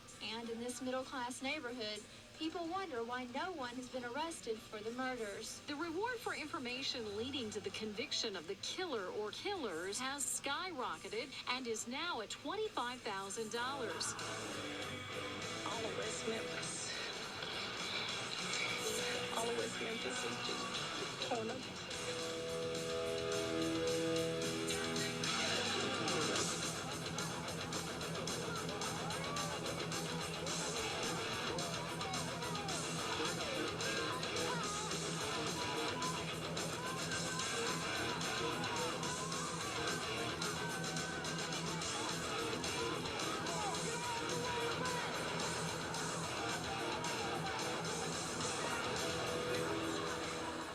People in West Memphis gathered in church today to count their blessings after an emotional week capped by the arrests. For more than a month, the savage murders of Steve Branch, Chris Byers, and Michael Moore had nagged people's conscience. At a press conference, Inspector Gary Gitchell said the case against the accused teens is very strong. Scale of 1 to 10, how solid do you think your case is? 11.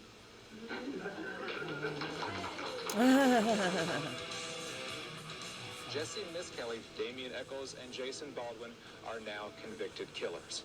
Do you have any legal reason to show the court or give the court at this time as to why a sentence should not be imposed? Because I'm innocent. Pardon? Because I'm innocent.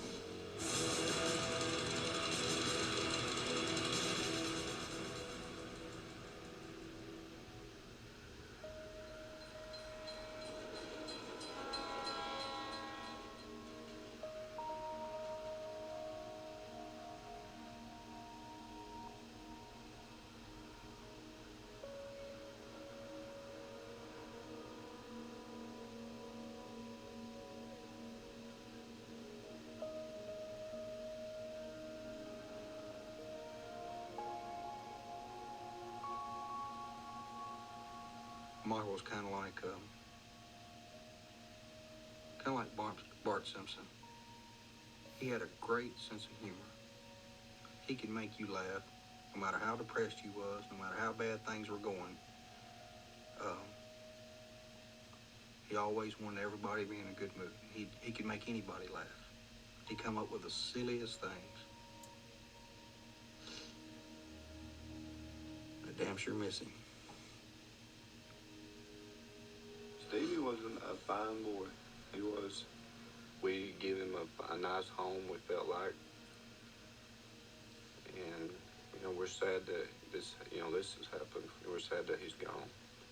I always said that Christopher was a gift. Christopher was my gift. And I've asked God why. Why, if you were going to take him, why didn't you take him when he was tiny?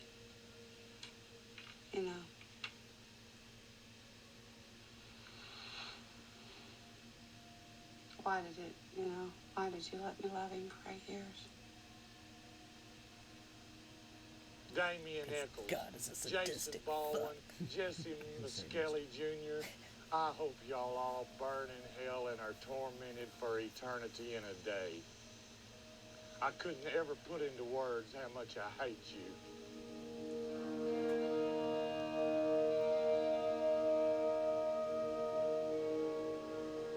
I know no matter what I say or do, there are still going to be people who won't believe it no matter what. But I did not kill those children or anybody else. I had nothing to do with it, and I know nothing about it. I could talk to the families of the victims right now.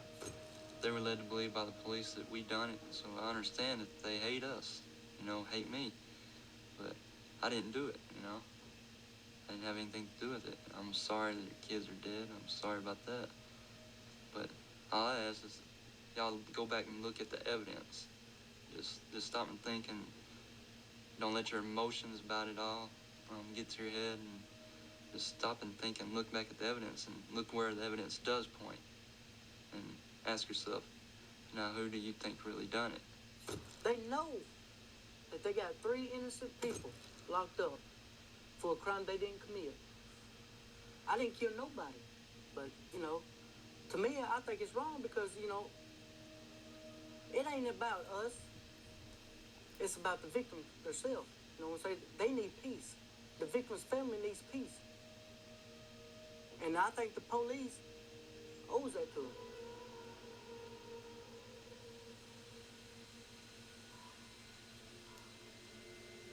The facts of the crime scene are actually a pretty interesting part of the case because this crime took place in a wooded area. It was near two major freeways. It happened right near a truck stop, which is now closed, but it was a major truck stop. People would be in and out of that truck stop 24 hours a day. It was open 24 hours a day. And it also adjoined a 24-hour-a-day truck wash place. So there was traffic in that area. There was so much hysteria around the nature of the crimes. There's a lot of fear in the community, and naturally there is an incredible amount of pressure on the police to find who's responsible. But as days go by, there isn't, the evidence doesn't obviously point to any particular individual, again, because there's very little left at the scene. At about 6 o'clock on May the 5th, Chris Byers, Stevie Branch, and Michael Moore were last seen headed toward Robin Hood Hills. The pipe crosses 10 Mile Bayou. This is the trail that goes across the area which is known as Turtle Hill. The trail will either split and go that way, which leads into the area of the crime scene, which lays right in this area, or the trail continues straight forward and goes into the back end of Blue Beacon. I was directed by an officer that they had found a tennis shoe floating in a ditch. I had to go down to cross to get on the other side to get closer, and fell into the water here and came up the bank and around over to the area where the tennis shoe was. I walked around a tree and stepped off into the water and was reaching for the tennis shoe, and with my feet I could feel an object, and I raised up and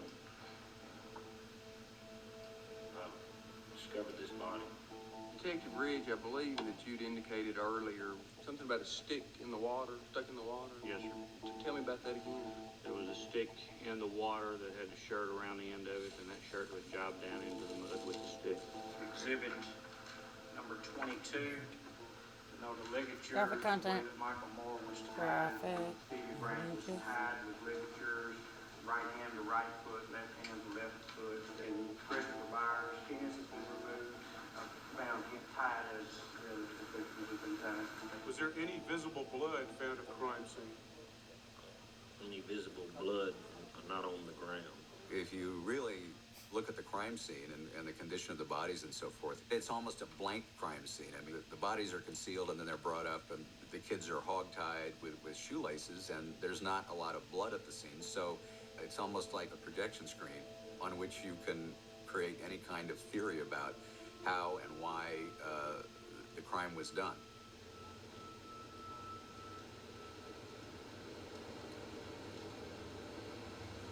Well, right down here would be the house, 1400 East Spartan.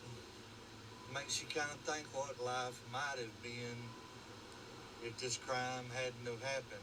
Fears of satanic cults in Crittenden County reached their peak last week when the teenagers were arrested. Names of several suspects appear on railroad trestles along with what appear to be satanic symbols. People from school that doesn't even know him are going to say that he was a devil worshiper and he didn't worship the devil and he's not any cult. So many unanswered questions, all from a senseless act. In the neighborhood, rumors begin. Well, I've heard things before about cults, and I really didn't believe it, but some of the kids in the neighborhood I've talked to say there is. They've found some animals back there. When they play back there, it looks like they've been cut up.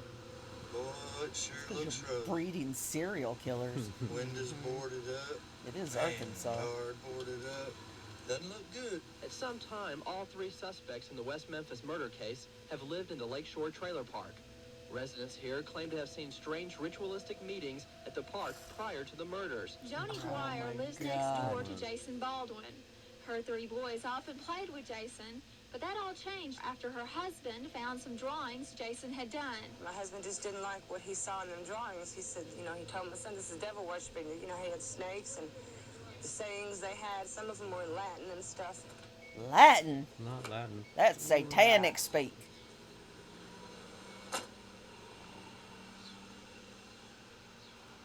You know Latin's on your money, right?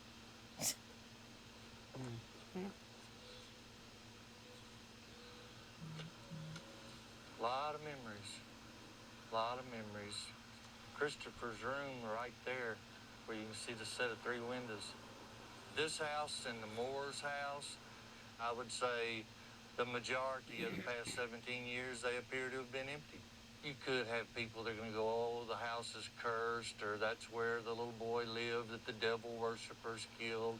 The people that brought into the propaganda that the West Memphis Police Department and the media put forth, devil worshippers, because of some of the I never graffiti did, Rabbit. I around. guess some kids maybe, but They got on that bandwagon and everybody jumped on board, and it was Latin's pretty hysteria. advanced. People wouldn't let their children out. You jumped on that bandwagon too. Oh, I led the bandwagon. Yea, though I walk through the valley of the shadow of death, I shall fear no evil. And I'm not scared of the devil. I know who my comforter is. These 3 animals worshiping the devil made a sacrifice of 3 babies to Satan to think that it would empower them to fly, walk through walls. You know what insanity? Now you're just making things up. We do a little graffiti, like spray paint on underpasses, but it was nothing satanic, anything like that. It was just like our names, our favorite bands, things like that. And they seem to place some big importance on it or something. Some experts have said that the main 3 driving forces of Satan worship among teenagers is sex, drugs, and rock and roll. And that's probably true. When you're talking about rock and roll, you're probably talking about the heavy metal groups. Most people don't understand the situation as it was then. The area had a rumored history of devil worshiping and that type of thing. That was something that people were seeing around the country at this time. In Damien's case, it was the kids that came in and said that they saw him eating the hind part of a dog. But the rumors were rampant. The police department asked me to come up with a list of people that we had dealings with in the juvenile department that might have had something to do with this. Damien's name was mentioned very early on by a lot of people. He does act strange. He wears the black clothing, which creates attention to him. We were totally unaware that there was a satanic cult in West Memphis, that there were Satan worshipers in West Memphis. I didn't hear anything about this until my child was sacrificed to Satan. Then I heard about it. Why is it that I didn't know this before? I'm all for burning them at the stake, just like they did in Salem. I don't have a problem with it. After what they have done to us. They weren't even witches either. Yeah, Jesus I was Christ. just That say still would not it be was good not right in Salem either. Yeah, let's just burn Sorry. everyone. Good evening. Oh, that's just nice. And I'm Tony Brooks. In a statement given to the police, 17-year-old Jesse Miss Kelly allegedly confesses to watching 2 other suspects choke, rape, and sexually mutilate 3 West Memphis second graders. Miss Kelly told police he watched 18-year-old Damien Eccles and 16-year-old Jason Baldwin brutalize the children as part of a cult ritual. Can you just say again how strong you feel this case is? Someone asked me on a scale from 1 to 10, and I told them 11. So that's how strong it is. Graphic details have already been printed in today's commercial appeal. Jesse Miss Kelly Jr. is one of 3 of the murder suspects. I don't believe it. He's not that type of boy. Miss Kelly Sr. disputes a confession allegedly made by his son and quoted in today's newspaper. The paper doesn't mention how it obtained young Miss Kelly's statement. An unidentified woman called Action News 5 last Friday offering to sell us the transcript for several $100s. We declined because we do not pay for news stories. Rabbit, yeah, exactly. Right. Pretty much. Got leaked to Yeah, the press. you're looking for the National Enquirer, You didn't leak dude. it, did you?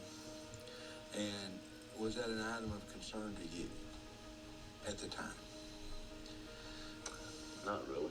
Eccles, Baldwin, and Miss Kelly plead not guilty to 3 counts each of capital murder. Miss Kelly will be the first of 3 defendants tried for the murders of 3 West Memphis boys earlier this year. The judge sets one trial date for late February and rules Eccles and Baldwin will be tried together. Can you describe for me what the press coverage was like? It was anything you would see today dealing with a major celebrity. I mean, look at the Michael Jackson coverage. That's the kind of coverage we were getting. And that sort of coverage was at the time of the murders, but also continuing through the trials? Yes. Reporters have written thousands of stories about these 2 trials. On KAIT alone, our viewers have seen more than 130 stories about the 3 defendants. The attorneys will Yeah, be looking and for Rabbit, you're jurors right. who can So put aside irresponsible the about things they've this. heard in the media where and make a ratings come decision from. based on the facts as they are presented in the trial. This case poses a difficult balancing act. On one side, the defendant's right to a fair trial. The other side, the public's right to know. I do recall being asked a specific question by the media once of how I felt this case was between a 1 and a 10. And I made a dumb remark of 11. You got to keep in mind the atmosphere at that time. We were 30 days into the case when an arrest was made. There was a lot of burden taken off of everyone that was involved in that case. We felt like we had a very solid case. If you had it to do all over again, would you have made the comment about 11 on a 1 out of 10 scale? Probably would not have. So you're more positive about things 30 days in than you are, 16 years 6 out? months from now, when the trial's all over, I'll be with my parents again and my family, and everything will be happy the way it was, but I'm scared about what could happen if they did find me guilty, but I know they can't, but then again, they might. I just don't like to think about that. The day he got arrested, no one called me. And I got home and there were police going all through my house. And I kept asking them where my son was. They gave me that testimony of Jesse's and said that it happened during the day and that Jason had skipped school. I had proof that Jason was in school and that was a lie. But that didn't matter to Gitchell. They already had him in the courtroom before I could get up there with school records, and I had to fight my way through a crowd. Man, what do you think about the reports this morning of your son's involvement in this thing? He didn't have anything to do with it. Was he at school? He was at school the whole day. It was a nightmare, and I was in shock, total shock. I first met Jason the morning of his very first appearance at the West Memphis Municipal Court. My impressions of Jason are that he appears very shy and very timid. He does not appear to be an angry young man. He does not appear to be a violent young man. He does not appear to be a man who is capable of a heinous act for which he's charged. How'd you guys meet? In school? Yeah, I think so. Study hall. We had like a book bag full of tapes. I used to try to steal them. We did about everything together before he We got met arrested. because I was trying to steal his shit. We used to go places on the weekends. Malls,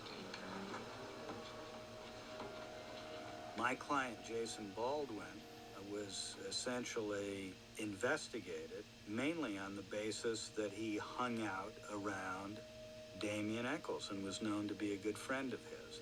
Jason was Damien's constant shadow. Wherever Damien went, Jason went. guilt by association. It's a scary thing to be accused of something because of your friends. Why everybody thought it was Jason was because he hung out with Damien. And why did everybody think he was Damien? Because he was the guy who had the weird suit. My son wore black. They weren't prosecuted because they wore black T-shirts or liked heavy metal music. You sure brought that up in court a A lot. little bit about that day when they brought you in for for questioning, and then later on everybody was arrested. I mean, can you talk to us what it was like? They just asked me who did it, and I didn't know who did it. You know, the police kept on asking me who did it, and I told them I didn't know, which I didn't know. You know, I told the police where I was at that day. I was in Dallas, Arkansas, harassment, which I was.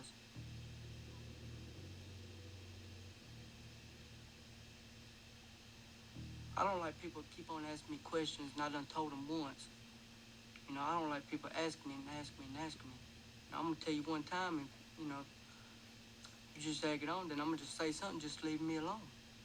You know, that's what I did. And, you know, they just egged it on. And finally, I just told the cops, look, you know, all right, I did it. You know, I killed him and everything. Hello? Operator, I have a collect call. Your name, please? Jesse. Will you pay? Yes, ma'am.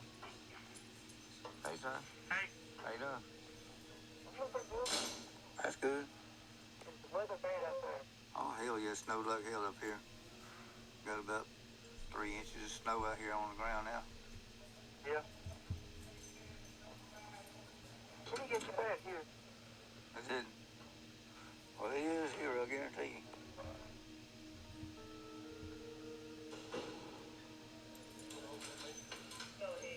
you. You know, I talk to my dad every Friday. I call him every Friday. I want you to come home, son. You know, he tells me that all the time. He tells me he loves me. Of course, I know that. You know, I love him. I love him to death. You know, I'm trying to get home to be with him. So do you ever think about that, what happened? The way the police treated you up there in that questioning? Yes, I mean, I think about it all the time. I mean, to me, it was, see, now that I think about it, it wasn't professional like, I know that. Yeah, I know. Mike Allen asked my dad, could he talk to me? And my dad said, sure, you can talk to him. So I got in a cop car with him, and we rode to West Memphis. Mike Allen asked me would it be nice if I knew who done it. That way I could buy my dad's truck. Because at the time, I think the reward was like $30,000. I said, yes, I can use that, you know, that money, the reward money. But I didn't know who done it, though. Our intentions were wanting to talk to Jesse Miss Kelly were for the purpose of giving us some names of individuals that he may know firsthand of or heard of who are involved in the cult activity or Satanism. In the course of what was a very long day of interviewing, Jesse Miss Kelly goes from being a source of information to being a suspect who has, according to the tape-recorded statements, confessed to involvement in this crime. What occurred while you were there? When I was there, I saw David hit this woman. He hit this one boy real bad. And he started screwing him and stuff. What did he hit him with? He hit him with his fist and bruised him all up real bad. Jason turned around and hit Steve Branch. Okay. And started doing the same thing. Then the other one took off. Michael Moore took off running. So I chased him and grabbed him and held him till they got there, and then I left. Well, ladies and gentlemen of the jury, this statement that Mr. Miss Kelly gave the West Memphis Police Department is a false story. No one in 1993 understood the phenomenon of false confessions. We now know we're not going to let the police Rabbit, take 100%. a kid off the street, interrogate him for 12 hours, and yet only have 41 minutes of audio tape to support this so-called confession. Well, in a year from Yeah, he now, was there forever before they started recording. Yeah, it was like 14 hours. I hopefully be married to Susie. But hopefully I have a kid. You know, I love kids a lot. I think I have some. Jesse is mildly retarded. It's much easier to get a confession out of someone who was 17 and operating at maybe a 5 or 6 year old level of intellectual functioning than it is someone who graduated from Harvard.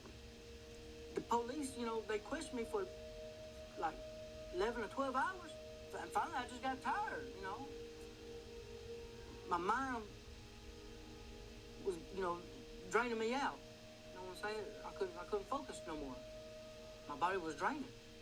I wanted to go home and be with my dad. You can tell the difference between a real, bona fide, valuable confession and a false confession by looking at how well do the things the suspect tells you stack up with the objective facts of the crime? And what Jesse Miskelly talked about doesn't stack up to what the evidence shows.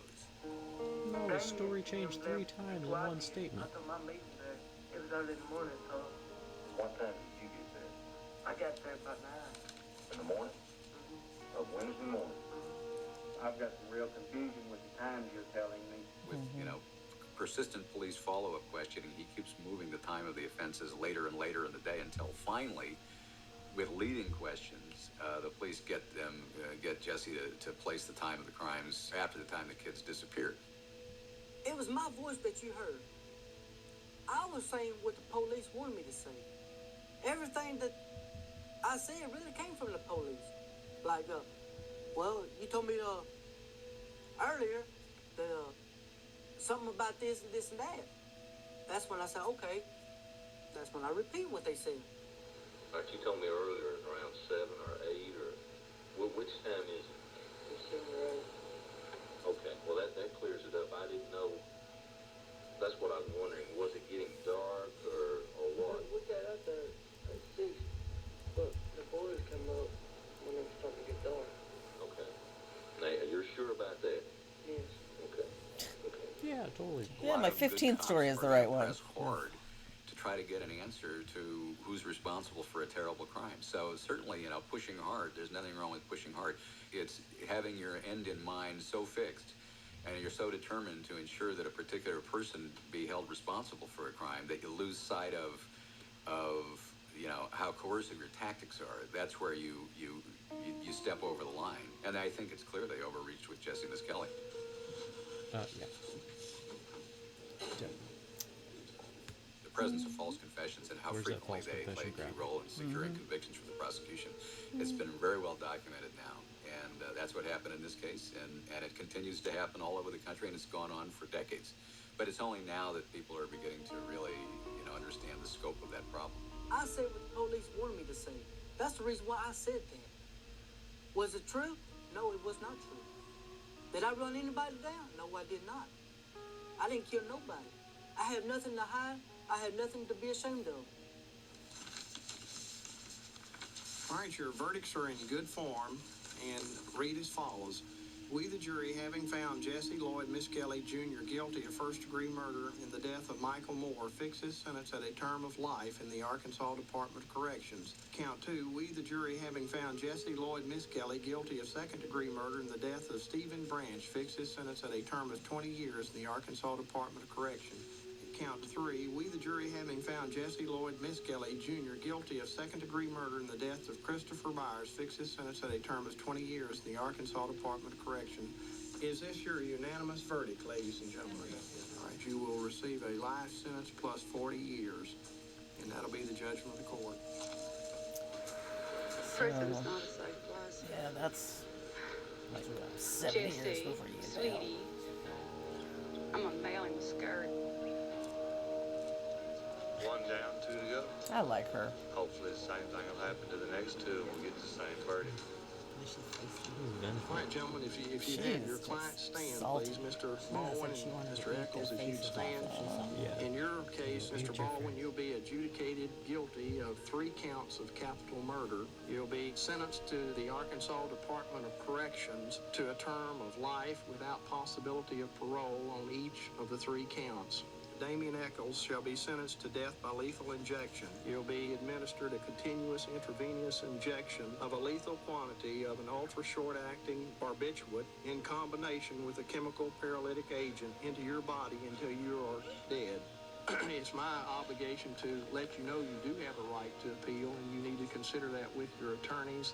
He'll be in your custody, Mr. Sheriff, for immediate transportation to the Department of Corrections to carry out the orders of this court.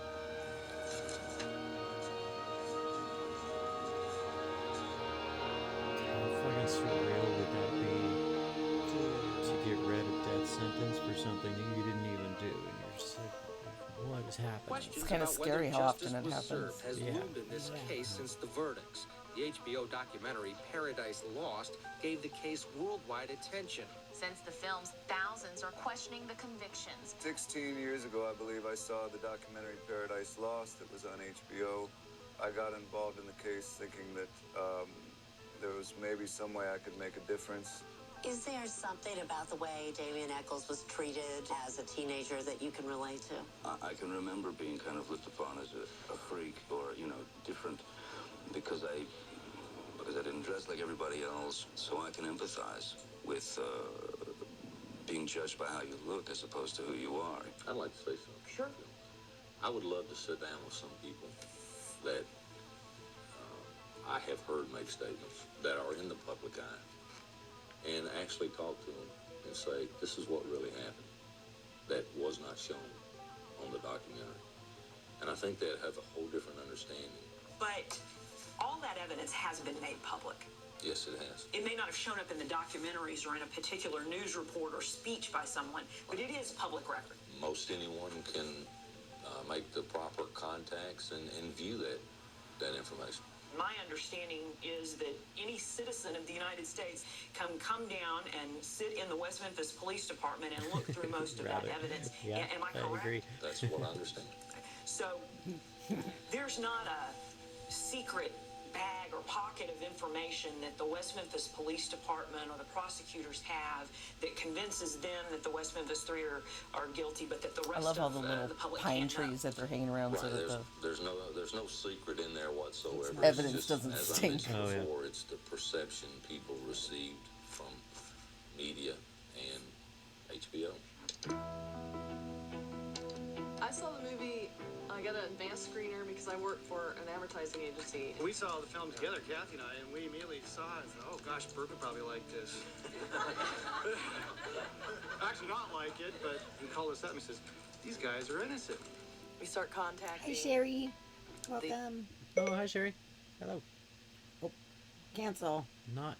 It thought I said SIR. Okay. Lawyers, because you just want to know more. And we're shocked to find out that nothing was getting I done. didn't even know we had They were that. just languishing. It was horrible. And so You we're said that like, last time it popped up. what can we do? When we work in the Still don't entertainment know. industry, we can design things, and then you say, well, what can you do with that? Like, we can make a website. Echols has his backers. A website is now online to raise money for the three men convicted of killing the West Memphis 8-year-olds. We're not experts ourselves, but we've hired experts to look into the case for us because there was just so much doubt.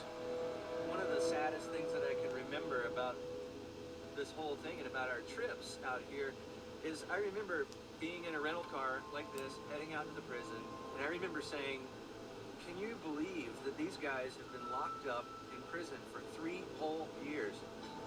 And here we are 17 years later, heading to Pine Bluff to visit our friends again in 2011.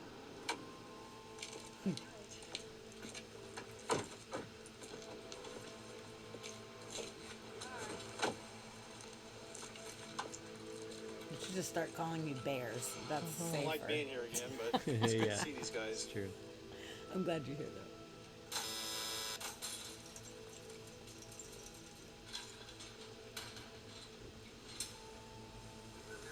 Just thank everybody. So be short. All right. There's not like an action or nothing. Action. Go. Hi, my name is Jason Baldwin, and I want to thank all the supporters, all the people out there who have written me over the years, who researched the case, did their, whatever it is in their means, that did your best, to let me, Damien, and Jesse, and our families know that, what's happened to us will not be forgotten and it'll be made right.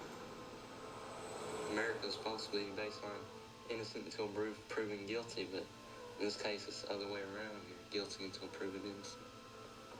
I never would have dreamed anything like this could have happened to me.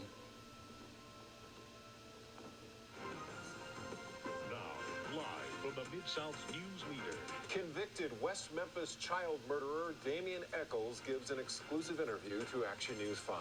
I think if they were capable, the public would probably form a lynch mob and come get me. Damien Echols says he was railroaded by the police, prosecutors, and the judge. It's been painful for the mother and stepfather of Stevie Branch to watch Damien Echols. They prefer he get no attention. That he's in pain and miserable, all that. I'm glad he just so messed up, and I would like to see prison kill him. I was a step parent back in 1993 when this happened.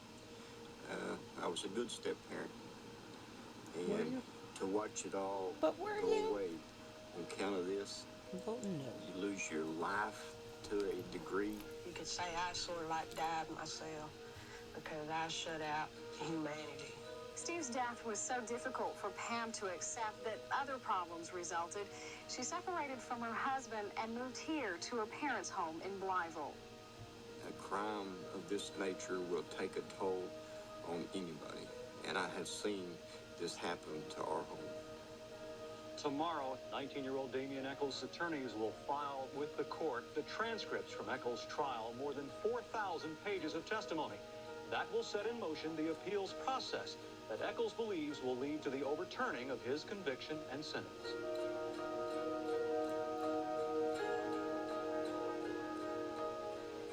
Convicted murderer Damien Echols appeared in Craighead County Court for the latest hearing since his 1994 conviction. Dan Stidham, who represented Jesse Miskelly in the original trial, says many questions remain unanswered. I firmly believe that this is a miscarriage of justice, and we're going to keep going and keep going. How many? It's crazy that he's the only one It was that's also still an there. emotional day, especially for the victims' families. Damien's not going Miss anywhere. Kelly's Justice lawyer is the prevailed only the one that first stayed time. out of all the I have lawyers. all Yeah. the faith in the world that justice will prevail again, and someday I'll get to watch Damien Echols die. But they're not the only ones who want justice to prevail. Anybody with a set of eyes can see that these boys are innocent. They did not do it.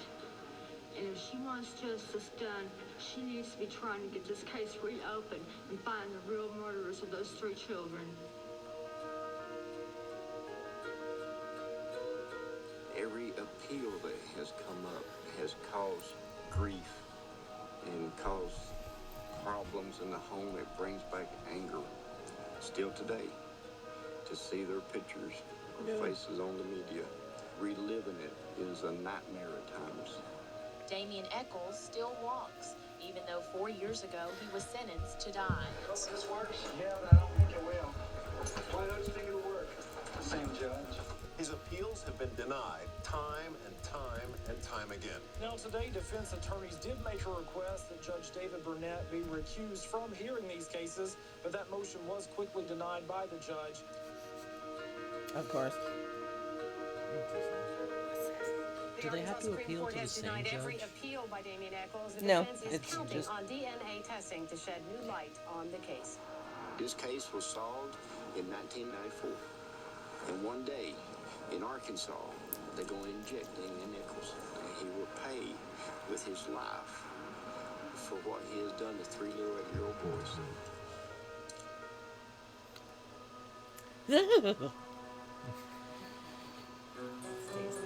It's so cold on my throat. Handle it better than I Well, I'm used to having stuff in my throat.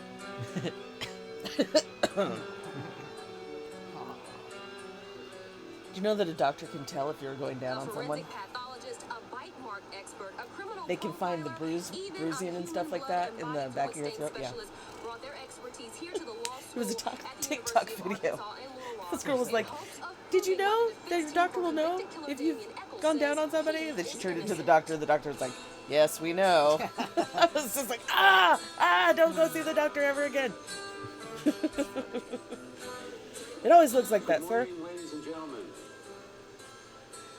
My name is Dennis Reardon. We represent petitioner Damien Echols in the Eastern District of Arkansas, here in Little Rock, arising out of the 1994 trials, really, of 3 teenagers who were tried and convicted for the murders of 3 8-year-old boys. And we are here today to discuss the evidence that establishes that no reasonable jury would convict Damien Echols, essentially knowing what we know today. The heart of this presentation is 4 experts who we will be calling today, who provided the core of the new evidence before the district court. They are Werner Spitz, probably the country's leading forensic pathologist, certainly the author of the Bible of forensic pathology; Richard Souvron, renowned forensic odontologist; who was the key witness for the prosecution in convicting Ted Bundy. Tom Fedor, who is the DNA expert to discuss the new DNA evidence, and John Douglas, who headed the criminal analysis unit of the FBI for 25 years. But what is the new evidence that proves not merely that this was an unfair trial, but that innocent men were convicted? And with that, I'll turn to my partner, Don Horgan. Good morning. I'm going to take a minute or two here just to review some of the DNA evidence that has recently surfaced in the case, first with a little background. In 2001, Arkansas, like a lot of other states, passed a statute that allows convicted criminal defendants to challenge their convictions with new DNA evidence that shows them to be actually innocent. Under that state statute, relevant items from the crime scene in this case were tested at the laboratory chosen by the prosecution, and that's Bodie Laboratories in Virginia. In late 2005, Bodie issued its first report showing DNA profiles of genetic material found on the victims and on other pieces of evidence from the crime scene. In the end, none of the Bodie reports could link any of the DNA provided by the defendants to the victims or to the crime scene. New evidence has emerged in West Memphis, Arkansas. New evidence released today claims testing unavailable in 1993 shows no DNA from the 3 imprisoned defendants was found in the bodies of the murdered boys. For 14 years, John Mark Byers was convinced he knew who tied up and killed his 8-year-old son and 2 other Cub Scouts in a brutal mutilation murder. Now, Byers and the state of Arkansas have been shown new evidence that the father tells ABC News has changed his mind about the guilt of the 3 boys known as the West Memphis 3. Yes, I Rabbit. hated you. Only fucking. I believed with all my heart you killed my son. Yeah, Rabbit, And you got it. I'm sorry for that.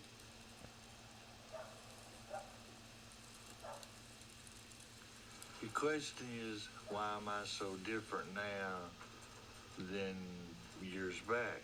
Because he's on Prozac now. Jesus. He was on all that before. Coming to deal with things. No, this is how you act on Prozac. Coming to deal with List of the concoctions that of I drugs know he I was on did when he all took I that could line to detector. keep Christopher yeah? safe. Prozac was That a it wasn't Oh, my yeah. fault. whole lot of drugs. No, I wasn't a perfect And he dad, was like- but Oh, yeah. I did the best I could. I'm just a country boy from Archery. That you killed my son. You made me madder than hell, and I want to kick somebody's ass. Fair enough. Yeah. Damian Eccles quit talking to reporters after getting warnings from his attorneys. Last week, Eccles said Mark Byers committed the murders. Did it come as a surprise, Mark? We don't have any comment. He's got knowledge about the area. He knows when the search is over with. He's big enough that he can carry the boys there and throw them in. He's crazy. His son was the only one mutilated. The other 2 weren't mutilated. All of the pieces fit together with a person like Byers. After the sentencing, the mother and stepfather of Christopher Byers moved out of West Memphis. Eccles claims Byers is the real killer. I would say basically in a fit of anger, he killed them. He's got to be the biggest pathological liar. I hope he rots and burns in hell for eternity. I hate his guts more than anything on the face of the earth. Mark and Melissa Byers moved to Cherokee Village to get away from the memories of their son's murder in West Memphis. But the trouble followed them. Totally They're Rabbit. accused of taking $20,000 worth of property from a neighbor's house. But that's only the beginning of their legal problems. According to court documents, Mark Byers was with a juvenile who allegedly assaulted another young man. Byers says he let the boys fight in his presence because he wanted to make sure it was a fair fight. All I could think about is thinking about my son getting beat to death. Byers stood by watching the fight, holding a gun. Now, a few of the Byers neighbors say they now have questions about Mark Byers and the West Memphis murders. These are for you, Melissa.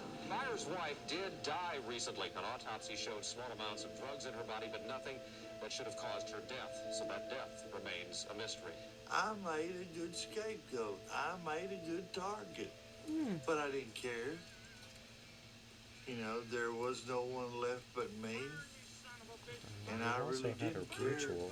I mean, deep down inside, I knew I didn't kill anybody.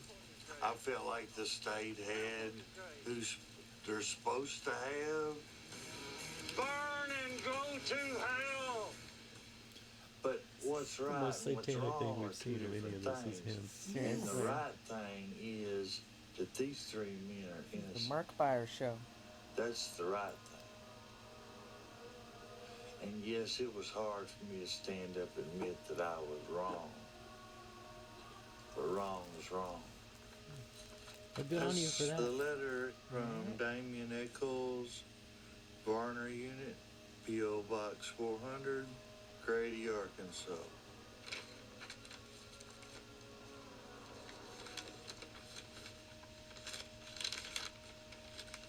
Dear John, first I want to start off by apologizing to you. I know how it feels to be accused of something you didn't do. Hi, Scar. Now, these years later, I see just how wrong I was, and I'm sorry. I did the same thing to you that everyone else did to me. The second thing I want to say is thank you. I know it can't have been easy to put aside all of your emotions and look at the evidence with cold, hard logic, but you did. I can't help but believe there's a reason for all of this for both of us. Take care and know that my thoughts are with you. Damien Nichols.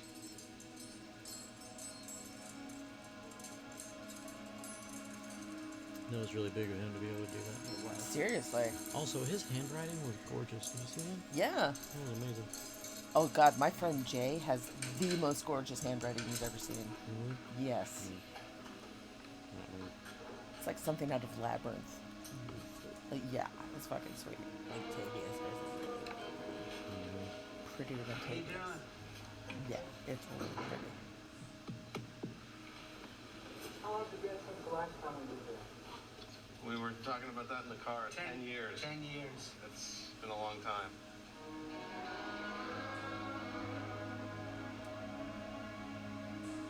Time is very, very strange in here. I'm surprised by things sometimes, I guess, like being told that I have arthritis, or looking in the mirror and realizing my hairline is receding, or that my hair's getting thin. And it's hard to accept that because, in a way, my life just sort of stopped abruptly whenever I came here. December the 11th, it will be my 35th birthday. It will be the 17th birthday that I've spent in this prison. I have a son who is now almost the same age I was whenever I was locked up. That's crazy. We were absolutely poverty-stricken white trash. I really do believe these people would have gotten away with murdering me if it would not have been for what you guys did. For being there in the very beginning and getting this whole thing on tape so that the rest of the world sees what was happening. If not for that, these people would have murdered me, swept this under the rug, and I wouldn't be anything but a memory right now. A growing number of people are now standing behind the West Memphis Three, saying the men convicted of murder are innocent. From Johnny Depp to the Dixie Chicks, even a New York architect who quit her job, moved to Little Rock, and married death row inmate Damien Eccles. I've been working on this case. Actually, I've been involved and known Damien for 9 years, but I've been really actively working on the case for about 7. I am in love and very loved by a woman, Lori, who lived in Brooklyn, New York at the time that Paradise Lost came out, and it had a very powerful impact on her. I had to sort of think about things overnight, and I woke up the next morning just knowing those kids, they didn't do it, and then it just plagued me. She couldn't stop thinking about it, so she started to write to me, and I responded to the letters. In the course of writing to Damien, I think that's when we fell in love with each other. It was, because initially, I think we fell in love with each other's minds, because he didn't even know what I looked like. Or, was just really, it was just what we were thinking. And later on, of course, when we talked to each other. So it was already a done deal by the time I got to Arkansas, or went to visit him in Arkansas. And then I stayed in New York for another, I think, year and a half after I met him, before I made the decision to move. She lives now here in Little Rock, 45 minutes away from the prison, just so that she can come here more often. And now we are set to be married November the 1st, and that'll be a Buddhist wedding ceremony on November the 1st. I think we're going to get him out. I think it's going to, I think things are happening much quicker, but I think we're going to get him out.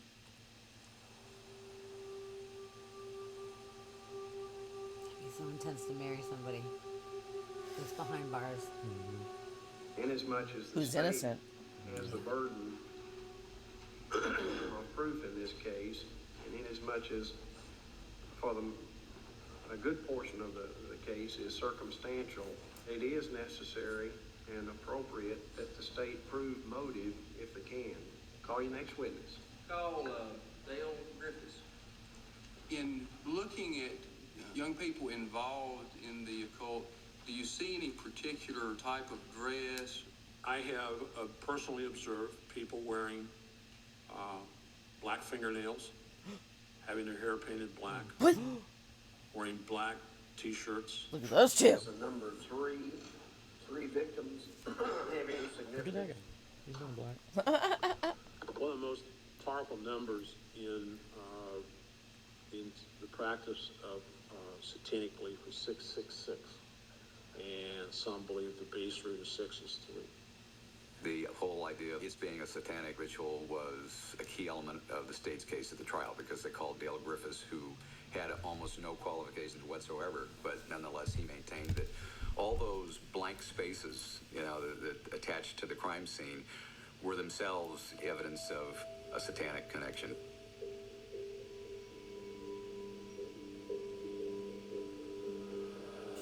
What kind of crackpot is this? Every one of the files is jam-packed full of cases or data. Sherry, on yeah, if particular groups you're and wearing so black, forth. that's Things that we're I gonna could count use that to as evidence. educate other people, therapists and But you know, a good uh, portion of it's educators circumstantial. and policemen. Because at the start of my career into occultism, What are those? What are those? 1985, I believe. What is that? And What does he do with it? there was an explosion of cases. He's got a remote control. The startling, sobering results of a 2020 investigation. Satanism, devil worship, is being practiced all across the country. This is the shit that was going on. Yeah. Perversion going on that's affecting America. Perverse, hideous acts that defy belief. All of them were investigated by police, but usually without much result. Between 1982 and 1984, when you became a PhD, what classes did you take? None. Well, Judge, I'd just like to make an argument at this point on behalf of my client. It's our position that based on a mail-order PhD in which a person doesn't have to take classes, doesn't have to take the in-residence courses from a non-accredited school, does not qualify them as an expert in Arkansas. And we object to the court qualifying Dr. Memphis as an expert. I'm not sure in Arkansas or any other state that you have to have any kind of degree to be an expert in a particular field. Really? If you can demonstrate knowledge, education, You don't have to have a degree to be an expert. He just said education. You could have a third grade education if you have other education, experience, and training that qualifies you as an expert. So I'm not persuaded at all. What about your education does he argument have, about you a stupid mail-order motherfucker? PhD. He just said So is no. there anything else? Yeah. The early You're a piece of shit, 1970s hypocrite, and bigot 80s, motherfucker. we began to see at the FBI Academy police officers coming in from around the world. And the cops were kind of throwing around words like ritual and using it interchangeably with satanic crimes. We did a close evaluation. We didn't see one. We didn't see one case. If you can paint these guys as involved in Satanism, anything is possible. And the apparent castration of Christopher Byers fit into the satanic theory for Griffiths as well. They used knives to cut up the Graphic content, boys graphic content, look that away were if killed, you're the sensitive. 8-year-old boys. Do the types of injuries have significance? Removal of sex organs, and some books on occultism, We will talk about removing the testicles for the semen.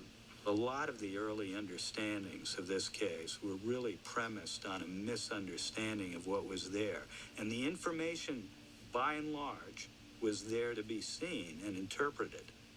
It just wasn't looked at by the right people. Yeah.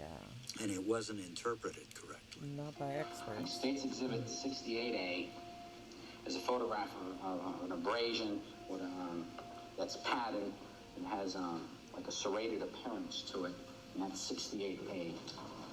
You had a chance to look at that knife and examine that knife, Doctor? Yes. You referred in your testimony to wound patterns on the 3 victims that were serrated in nature. That's correct. Okay. Did you find wound patterns on the 3 victims that would be consistent with having been caused by a knife with that type of serrated pattern? There are injuries consistent with this type of serrated pattern.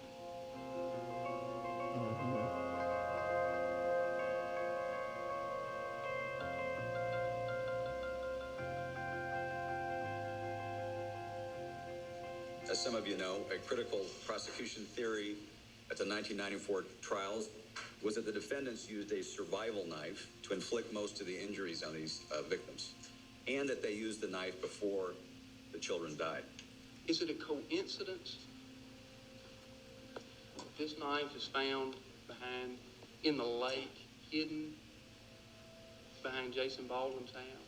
The knife was critical because if it looked like one that Damien Eccles had once owned, and if the injuries to these kids were caused by a knife, it tied Damien Eccles to the crime itself. So it was a key link, if it was to be believed, that it had been involved in mutilating these kids, and had been used in probably castrating Christopher Byers. But now we know that's just not the case. Good morning.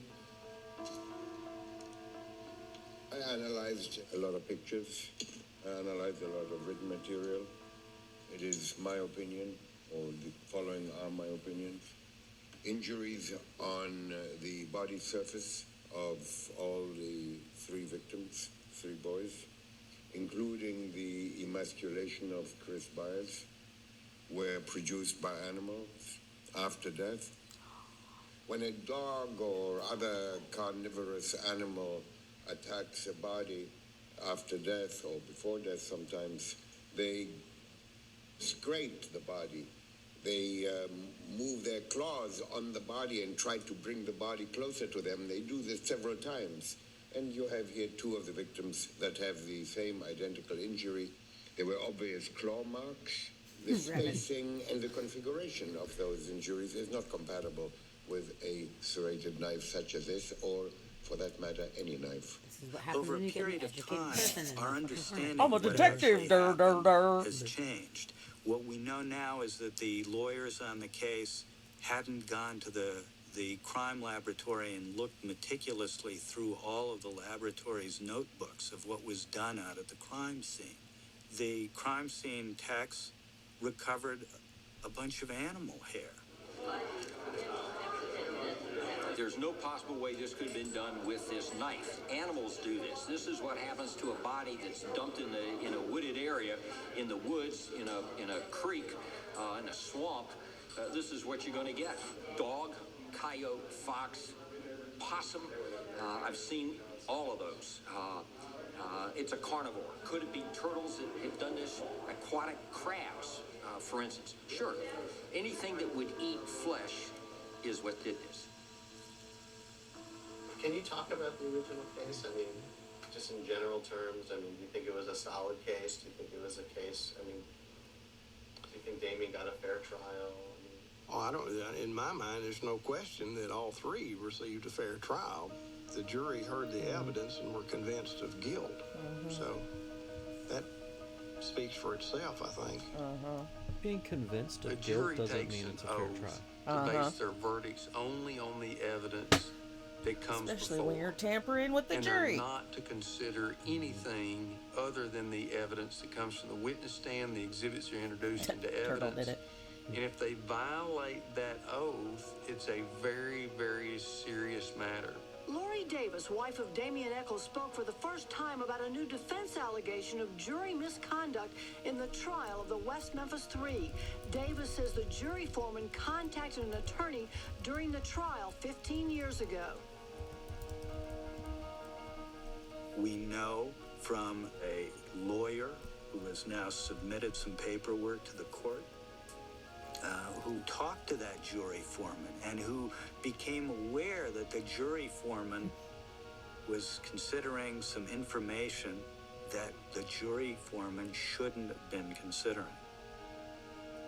Anytime you're caught in a situation where you know something that calls into question a judgment that's been made by a court, when you're sitting at home in your easy chair and you read an article about somebody's facing a death penalty and you feel like that there was something you could have done, it's troubling. And I'm getting dangerously close to the whole issue about what happened in the jury room. As an officer of the court, I'm not permitted to talk about certain things with regard to this case.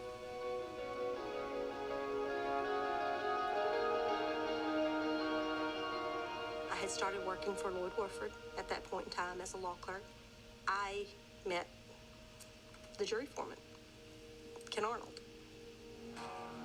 The first time I encountered Kent at Lloyd's office was when he hired Lloyd to represent his brother on a different case.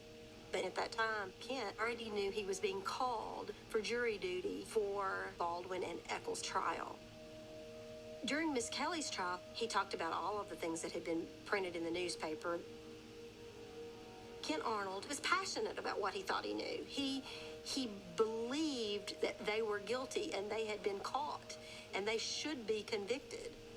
I was sitting in Lloyd's office and he was talking to Kent on speakerphone and he was saying, well, I've gotten my jury summons. How do I make sure I get on this jury? And Lloyd's going, you know, you've got some pretty strong ideas about whether these guys are guilty or not. You know, you'll never get on the jury. Don't worry about it. After Kent was on the jury, Lloyd specifically said, how did you get on this jury? And he basically said, dumb judges and dumb lawyers, they don't ask specific questions. During the trial, Kent was still calling Lloyd on a regular basis about what was going on. He really wanted Lloyd to tell him things about how to get this jury to convict these boys. And Lloyd would just kind of brush him off and say, oh, you know, that's not something I can talk to you about. He also asked Lloyd specifically on that phone call, when were they going to play the confession?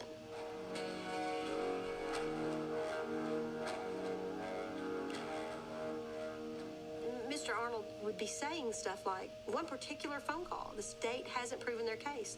They're supposed to rest tomorrow. If anybody's going to be able to get these boys convicted, it's going to have to be me in that jury room. The next thing we know, he's foreman of the jury. He's foreman of the jury, which is exactly where he wanted to be because he wanted these boys convicted. Ken Arnold believed that what he knew was the truth and that it was going to be up to him to make sure his idea of justice happened. He had to introduce the confession to the jury room. There's a lot of people that he should had be already in basically prison. told us he was going to.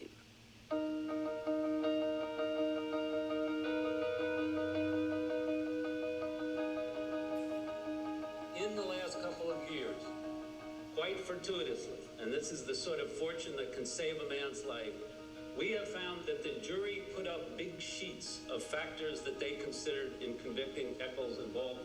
Hey, Plain Toast. Thanks for the raid and bringing some friends in. Hey, Toast. No one has really asked Happy to what have you. that might be. Why was it crossed Here, maybe out? we pause and One of the jurors had I know copies there's of going to be facsimile ads. of that list into her notebook. Pretty sensitive time though. The crossed out item is the Jesse Miss Kelly testimony. Sorry, hold on 1 second. Okay.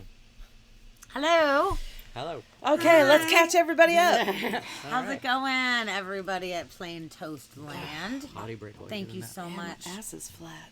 Thank you so much for bringing everybody in. It's nice to see Callie and Totes the Goats. Oh, and Honeybee's back. That's awesome. Okay, what's this? What's this? I see Totes McGoats. I see Reddest Rabbit. I see Callie Eve. Does nobody know what I'm doing? I don't know what the fuck it is. Romper Room. Okay, You never which I watched haven't Romper seen in Room? 37 years, so Yeah. sure. There's this cute little lady with her little ponytails or braids, and she's got little freckles on her face, and she takes the big old magnifying glass and walks up to the TV and is like, You're right. It's been a long time. That was not what first came to it. Literally was a child the last time I thought. That was I cute, forgot why I was talking that about was cute. it. So. But hello, welcome, everybody. For anybody that is hanging out, I think that everybody in our chat actually already knows Plain Toast No Jam. But I am so glad that you are here, and I'm glad to see it. Some of you guys I haven't seen, some of you guys for a while, Callie and Honeybee. I'm so happy to see you guys back. So, just to give you guys a little bit of an idea of what we are doing here. Some context. Today. This is the third part of a 3-part series that we have been doing on the West Memphis 3, which is 3 teenage boys that were wrongly accused and convicted of murdering 3 young boys. There you go. Mm-hmm. So I have 2 heads, and this is my other half. It's perfect. Let's do it. Let's do it. Okay, you start, and I'll finish. I'll finish your sentences. Watch, I'll finish your sentences. I mean, everybody already knows because you already did. Okay, we'll say something. So basically we are here trying to... Sandwich! No, that's not what you were going to say. Nope. Okay, maybe I'm not your other head. That's okay. That was a good try, though. The sandwich sounds good. Anybody want a sandwich? What we are doing is we are really talking about this extremely serious case that was from 1993 is when the murders happened, and they have never found the actual killers because they wrongly accused these metalhead, satanic-looking fellows. So this was during the satanic panic of that era. The late 80s, early 90s. It was all about Satan. Satan in schools. Satan taking over the streets. Satan in your bathroom. He's everywhere. Yeah. Yeah, so it sucked that these guys just got pinned to the wall for this. So this documentary that we're watching right now, we're about halfway through. Part 3. Now they are showing a lot of the things that they originally were convicted for, that the jury heard and convicted them for, are now in fact not correct. They did not have enough experts in on the case. They just pretty much just left it up to the jury. They were convinced by some fucked up factors. Actually, right before you came in, we were talking about how there was some really shady jury shit going on. Mm-hmm. And the guy that was the head of the jury was talking about aspects of the case that should not have been brought up, and they were out of context. And he was leading the jury, essentially. So. Oh, no, he fucking told... Well, we haven't gotten there yet. But he fucking tells the whole jury while they're deliberating that Jesse Misskelley confessed. Yeah. And that was not supposed to be known to the jurors at all whatsoever about this confession. Plain Toast, that we're on the verge of having another satanic panic. We're already in that. We were actually talking about that at the beginning of this. I feel like it's like past the verge. The fact that people think Tom Hanks is eating like baby glands and shit like that. Like... And that there's all these crazy rituals with Hillary Clinton and fucking whatever, I don't even know who else, Oprah and shit like that in the forest with robes and eating like parts of babies and shit. Like it's just coming back, dude. It's really, really, really crazy. It is pretty crazy. Oh, so you did read the book on magic that Damien wrote. Yeah, both of these guys also read that as well. And yeah, Rabbit bringing up the fact that finally the DNA evidence could be analyzed in 2004, and none of the DNA matched the evidence from what this evidence is. And there's apparently more evidence they didn't even fucking test in this shit. But then they were like, "Oh, it wasn't you guys because evidence didn't match. That's weird. That's strange. What are we gonna do about that? You know?" And they have tried to appeal so many times, and the judge has denied it every fucking time. Yeah, it's pretty crazy. Yeah, and then Sherry, like people talking about, their fingers are painted black and blah blah blah. What? Huh? I was listening. Why'd you stop? I heard you say, "Where am I?" And I was concerned about you. Genuinely. Hi, Kirby. Welcome in. Hi, Kirby. I completely forgot what I was saying. It was important. Oh, about the way people dress and everything. About people dressing in ways that people were like, they're obviously guilty, just look at them. And that is bullshit. Yeah. It's horrible. It's fucking horrible. So yeah, so where we are at in the documentary right now, they basically just said, oh yeah, this evidence didn't make sense, and there was this guy who figured out a way to get in the jury and to become the head of the jury and shared a bunch of information with the jury that was not appropriate and against the law for him to be sharing, especially because there was no context of it whatsoever.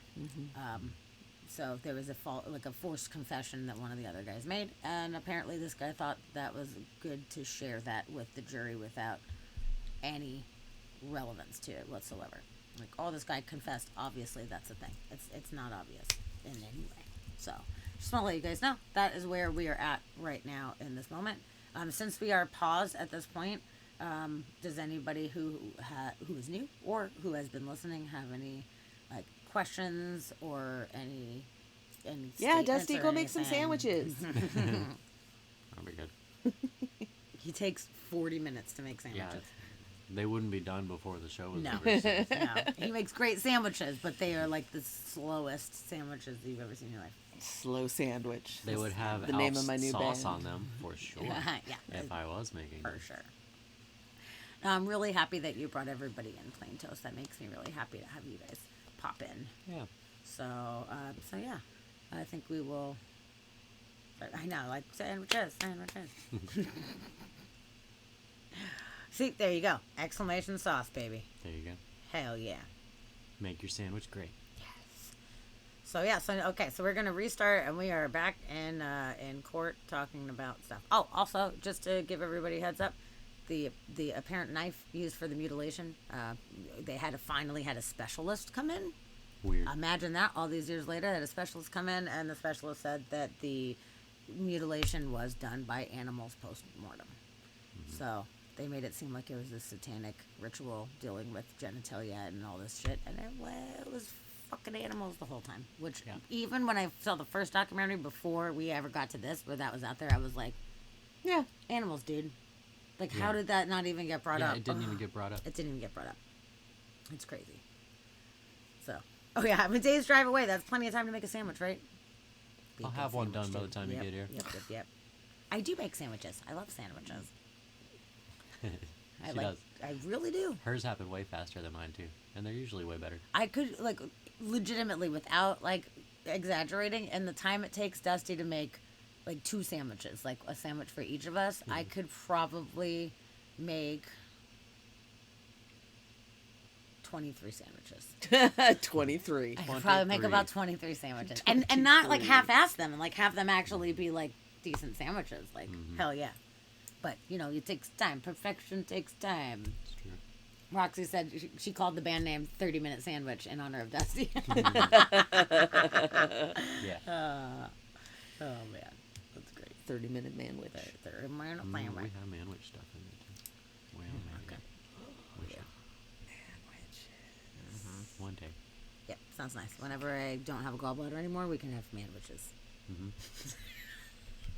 Fair enough. We're getting there. Right now I'm eating rabbit food. It's not so fun.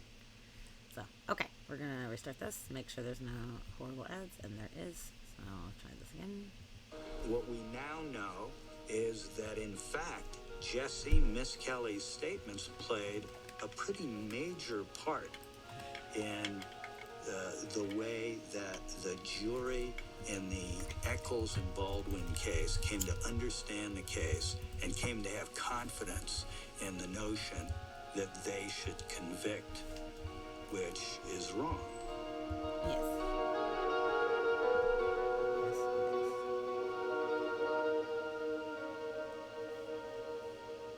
I like the choice. Approximately a year before the Eccles case, I had lectured in Little this Rock, fucking Arkansas. guy. One of the people that attended that course, I believe his name is Jerry Driver, had contacted me about kids that were active in the West Memphis area. So the year prior, I started seeing some of the materials. These were drawings from the area.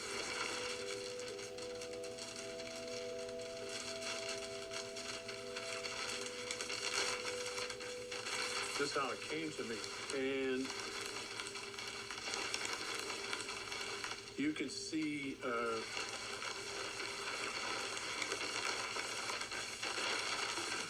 here death symbols and use of a what was called a ceremonial sword or an anthemy.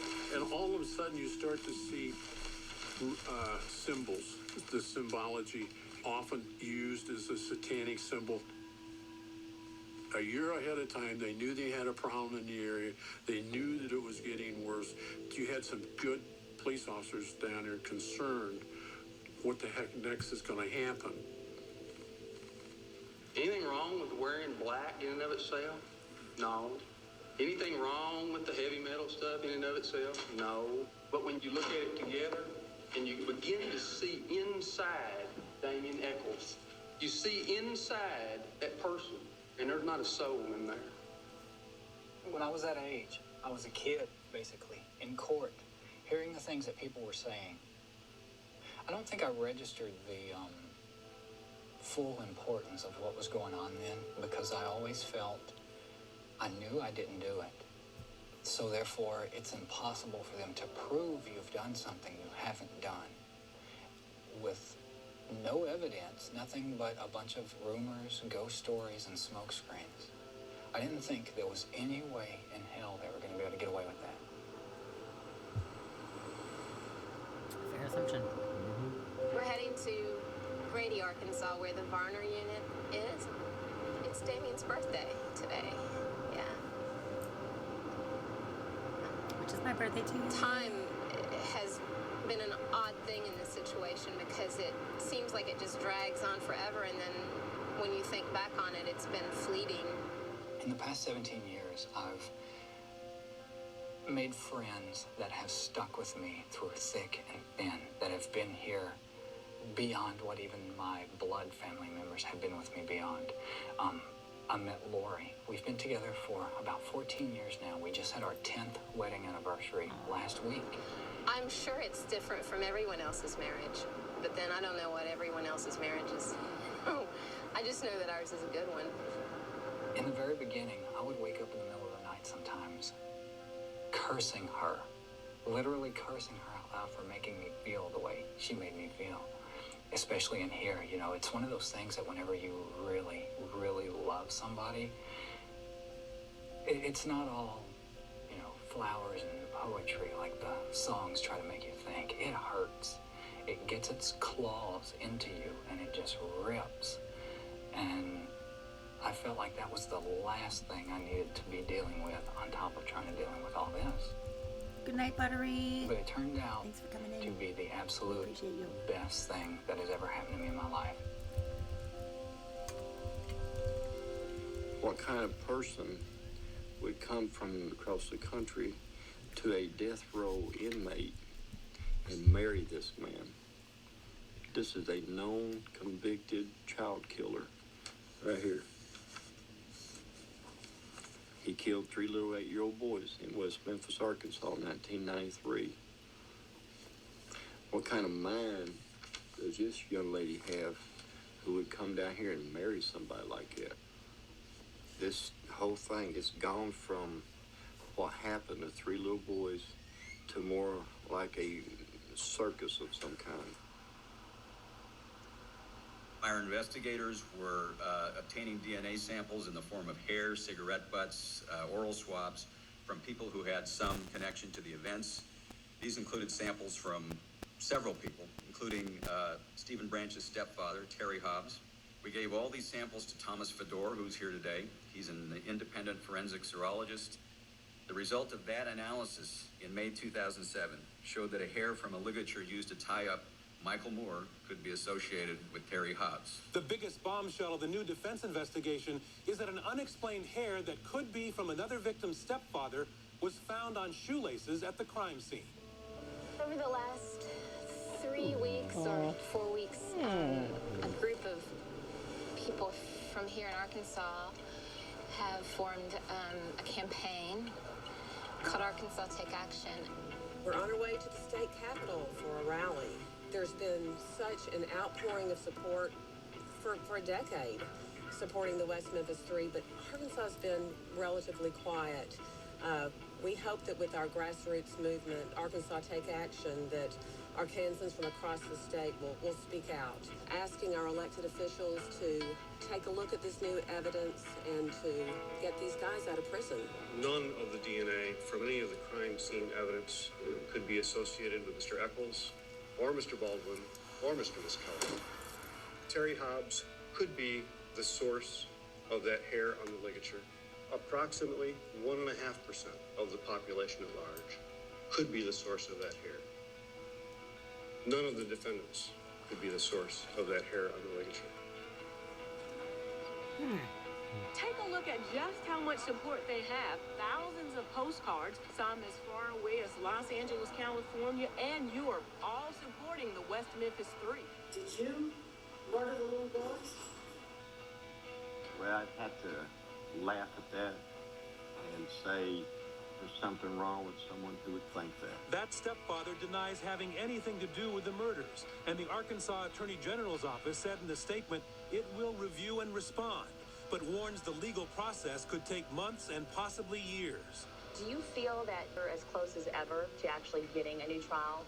We get closer every day, yes. With the work that we're doing and the evidence that we're finally uncovering, I think we're getting closer all the time. Sad to see that there's people out here trying to get some killers out of prison that deserve everyone to be hung by a rope.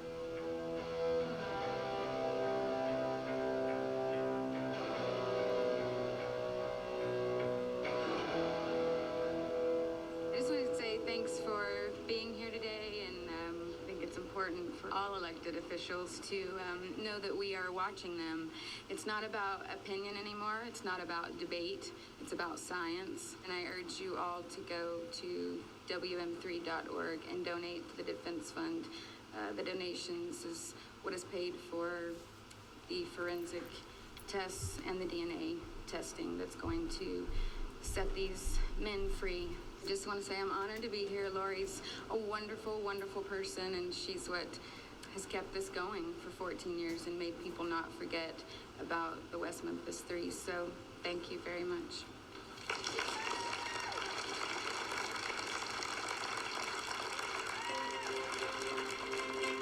Well, Kelly's court is back in session. On the docket today, meet Terry Hobbs. This man sued the Dixie Chicks for defamation. Why? Natalie Maines has been very vocal about this case, saying that new DNA testing would prove Hobbs was involved in his own stepson's death. You'll raise your right hand. You swear to tell the truth, the whole truth, and nothing but the truth, so help you God. I do. Mr. Hobbs, could you tell the ladies and gentlemen of the jury why you sued my client? For her statements against me that she made on the internet. What do you hope to get out of the lawsuit? Justice. How do you define justice? In a court of law. You want money, don't you? I want justice as the courts deem. An apology? Is that enough? Wherever the courts decide. No, I'm not asking I'm asking what you want to get out of this lawsuit, Mr. Hobbs. If I was sit here to be honest, then that's what I want. I want you to be I would totally sit here and say I'd like to see the Dixie Chicks humiliated. Like they have caused me. I think that's a little bit fair. Mr. Hobbs, I'm going to have to go into some material now that may be sensitive. And I want you to know that I'm not trying to make you uncomfortable or embarrass you. It's just the fact that you've placed your reputation in issue by bringing this lawsuit.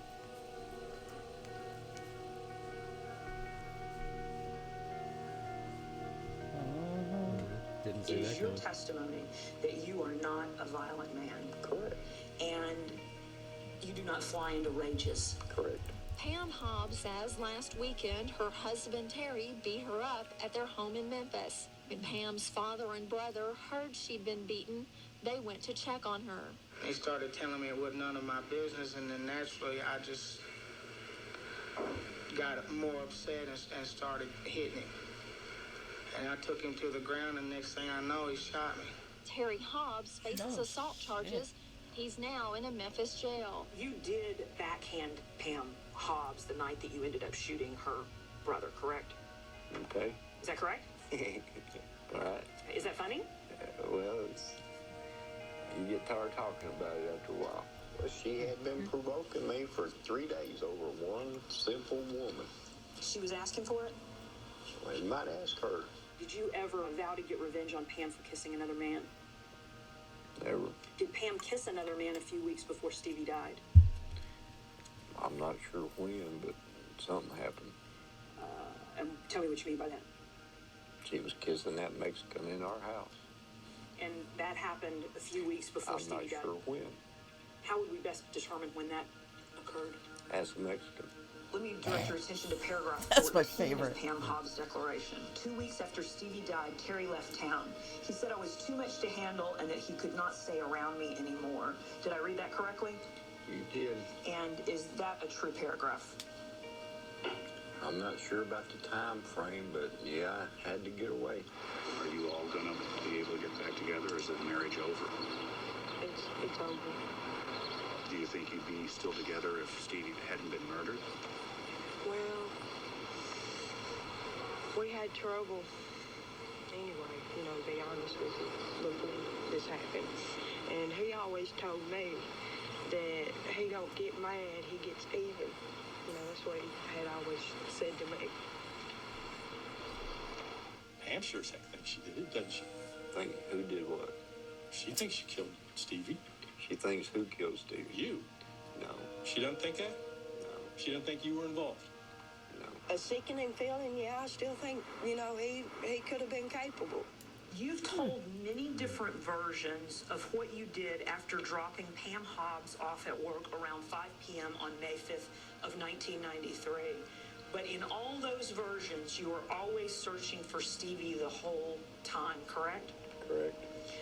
Now, David Jacoby is saying that you came over to his house at 5-something and played guitar for about an hour.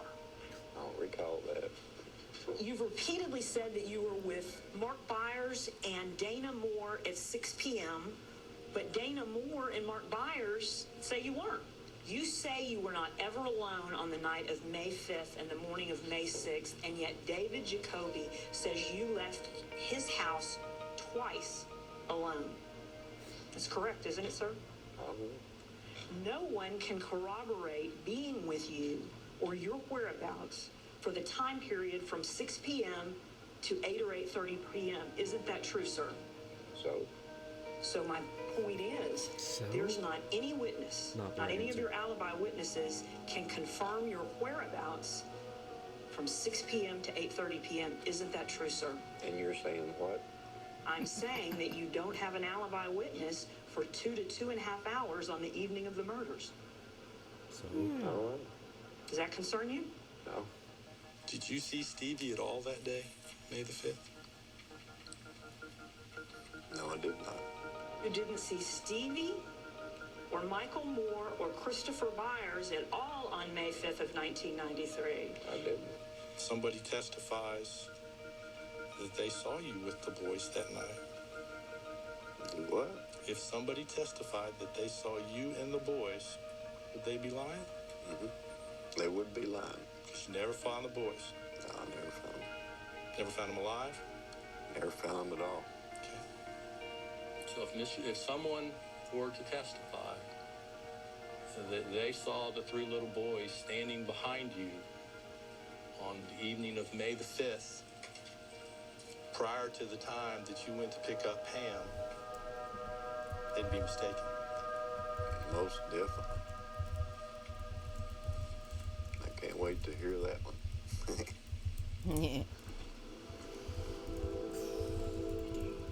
Shove my fist out. Stephen Branch lived 3 houses down from our house, and they came through right here. They zoomed through. There used to be a bunch of bushes right here, and they all zoomed through and went down the sidewalk. We came outside to go to church at 6:30, and I yelled at Christopher to go home, and he said, I don't have to do what you tell me to do. And I said, okay, whatever, you know, and we got in the car to go to church. But I saw Terry coming down the sidewalk here, coming this direction, and he was calling for Stephen to come back down to their house. And we got in the car and left, but they were together when we went past them. As we were driving by, Stephen was on his bike riding, and Christopher and Michael were running behind him. They were laughing, they were having fun, like every time I've ever seen them before. They were just having fun like any other regular day. And we drove by, they were right here near Terry's house. He was standing outside calling for Stephen, and they were still laughing. They were laughing right here. And I will never forget that. As we drove by, that was the last time we saw them. The police or no one ever came by our house. We kind of thought they Cops might, never come because talk we to her. lived 3 doors down, but no one ever came by this past year. They were making a big deal about the tip line on our news, and I think I heard a long time ago that they went missing at like 6 o'clock. I said to myself, I think that they need to know that they were around our house playing at 6:30. They were over here in this neighborhood. I thought that Terry would tell them that he was with the boys that day. I never knew until this year that he was saying that he didn't see them at all.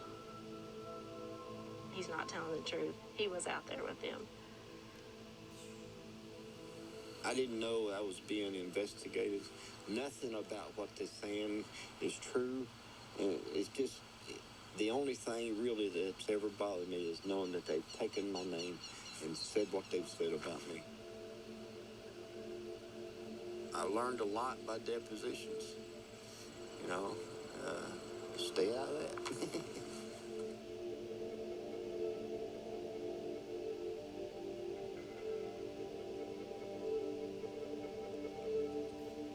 This next question I'm asking with all due respect to you and to the West Memphis Police Department, and I'm not being facetious at all, but it appears that the West Memphis Police Department and the prosecutors have never looked at Terry Hobbs, one of the stepfathers of one of the victims, seriously as being a person of interest or even a possible suspect in this case. And I know you've been gone for a long time. Do you have any understanding of why that is, or any explanation of why that would be? I really can't comment on it. You're uncomfortable talking about what actually transpired in that investigation. Why is that? And the reason I am uncomfortable is there is a wealth of money supporting the West Memphis Three and getting them out of jail. Now, I believe personally they're guilty of the crime. 2 juries said they were guilty of it. I'm afraid I could say something inappropriately. I could be wrong. I could be forgetful. And I don't want to say anything that would cause them to get a new trial just based on a comment I make. Don't put that monkey on my back that I've said something incorrectly over 16 years that I may or may not remember, that they're going to be entitled to a new trial for something I said. No, that's why I'm not going to discuss the case. Fair if they have new evidence, hey, I'm all for it. Go for it. I looked at all the different categories. I looked and reviewed the information relative to the case, and pretty clearly, it was pretty easy to me to define this case as a personal cause homicide. This is not a homicide either perpetrated by a stranger. The person responsible for this crime knew these victims and knew these victims relatively well. The question I'd ask myself is, if the motivation is murder, if the initial intent is murder, go ahead and kill. Why did the subject decide to tie up the victims after stripping them down naked? I believe your initial intent in my analysis was not to kill, but was to taunt and to punish these individuals. I saw criminal sophistication at the crime scene, the tying of the wrists to the ankles. I searched cases all over the world. I couldn't come up with similar types of cases. When I saw the offender decide to get into the water and to secrete the clothing by pushing down the sticks in the clothing, hiding the clothing, along with the three victims, using that kind of concerted effort, we're not looking at teenagers committing crimes like this. We're looking at somebody who's relatively criminally sophisticated. We're looking at somebody who has been violent in the past, who's violent now, at the time this crime was perpetrated, and would also be violent in the future.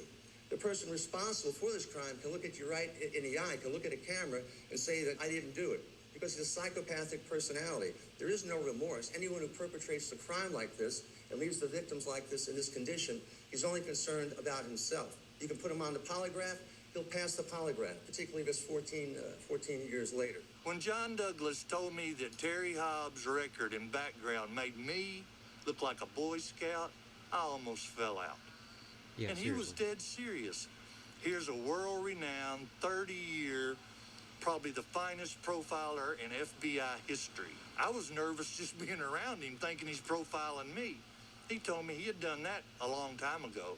He knew I had nothing to do with it. I've been asked, do you think you're doing to Terry Hobbs what was done to you?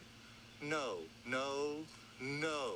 I'm talking about facts. I'm talking about DNA. I'm talking about no alibi. I'm talking about lies after lies after lies. Won't you hold this? Let me hold that out real quick. Slap somebody out the side.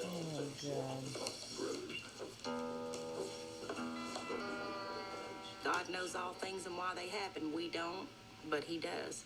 And we have to trust in him. I can tell you there's always going to be talk.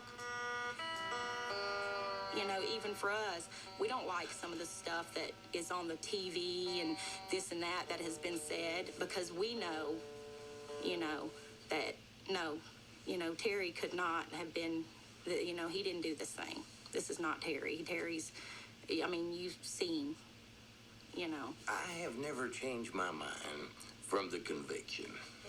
I don't care what all them other people put on that internet. I have never changed my mind. I'm just like the state of Arkansas, and I'm just like the legal system. I believe in justice, and I believe it was served. They, went through trial and everything. They did what they did. They arrested 3 boys. Until we get told otherwise, we still believe that's the ones that should have been there. Until we get told otherwise. You're not going to believe it. Yeah, you're being told otherwise. I don't care what the internet says. Like, but if there's evidence and they're sharing I that, had something made, just the pros and cons of Terry Hobbs. Yes. This pretty well speaks for itself. 2 items that would be on the innocent side that he needed to try to restrain 3 victims. Some say that might be a little difficult. Not really. Once he hit one child, the other 2 probably froze like a deer in headlights. According to the medical reports, all 3 children, basically from blows to the head, would have died. And then possible secondary transfer, that's referring to his hair that was found in a ligature tied to one of the children. That's about all on the pro side you could find. Let's look at the guilty. Motive, means, and opportunity. He had a violent past, he worked in a slaughterhouse, and he admits being in the woods at 6:30. Terry Hobbs admits it. No one else puts him there, he puts himself there. No alibi. Can't count for the crucial times from 6:30 to 8, 8:30 to 9, 10 to 11:15, and from 2:30 to 5 a.m. That's a lot of gap in time of what were you doing, Mr. Hobbs? Where were you? Claims to have been with Jacoby. At times, Jacoby denies. Now, here's your own witness denying what you said. To me, that doesn't look too good. Not interviewed or cleared by the police. Now, there, the West Memphis PD 101 totally fell on their face. They didn't go talk to Terry Hobbs and question him about what he did that night. They didn't treat him the way they treated me. Inconsistent statement. He never saw any of the boys that day. We know that's wrong. He was seen by 3 witnesses that were neighbors. That could have come out back on May 5th or 6th if the West Memphis PD would have canvassed that neighborhood. They just canvassed this neighborhood. Never went around and asked any of Hobbs' neighbors a word. They'd have told them that back then. He would have been caught in his lie then. He would have been the last person to have seen him. The police would have zeroed in on him instead of Damien, and they'd have got the real killer. And we would not be here talking today. I believe if this was presented to a jury, they would find Terry Hobbs guilty. This is more evidence Open it. What's on the inside? Than against the West Memphis 3 or me or anyone else. I'm going to direct this, I guess, to the DNA experts. I think it was just 2 that Over were the course of time, No, it over opened. and over again, it's been different family members who have popped up as kind of being suspects in this case. And I have to ask, is there really significant enough DNA evidence that could point to Terry Hobbs? My personal opinion is I don't think that hair evidence would be enough to convict Mr. Hobbs or anybody in a similar situation because it's simply not strong enough. The percentages that I gave of people who could be the source of those hairs are 1.5% of the population. That's not particularly strong evidence, and especially in the context of what most people are accustomed to with DNA testing. So just to clarify, the DNA evidence, the point of bringing it up isn't to say that Hobbs did it, but it's just to say one could think it might be more likely that Hobbs would have done it versus Damien because there's no evidence there at all. The last thing as defense lawyers we would intend to do is indict and convict someone beyond a reasonable doubt of this case. The evidence as to Hobbs, I don't think should be viewed that way. But is it evidence that would lead any reasonable juror to acquit Damien Echols? Yes, it would. Defense attorneys announced they had new DNA evidence that shows no trace of Echols or the other defendants at the crime scene. Even some of the victims' relatives who initially agreed with the verdicts. That's why all three of them are punks. Punks! Now think the men in jail are innocent. I would like to see another trial. Give them a fair trial, present the evidence that really wasn't presented in the other trials, and if they're guilty, so be it. That's where they stay. But if they're not, God, don't put somebody to death because, oops.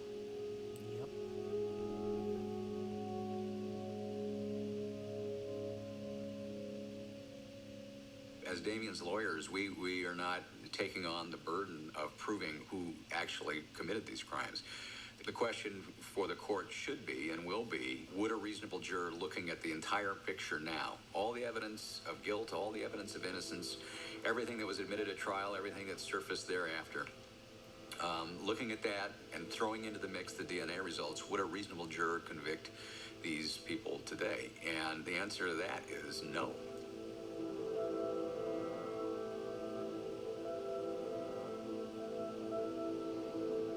Judge David Burnett tentatively set up hearings for next month to determine if there is enough evidence to overturn the convictions of the West Memphis Three. Defense attorneys want to present new DNA evidence they hope will lead to a new trial. Judge Burnett made it clear he could follow prosecutors' suggestions that the DNA evidence isn't enough for a new trial or to overturn the convictions. If Judge Burnett rules in favor of the state's opinion on Echols' DNA pleading, this very well could be the end of the road for his defense. In the newsroom, Will Carter, Region 8 News.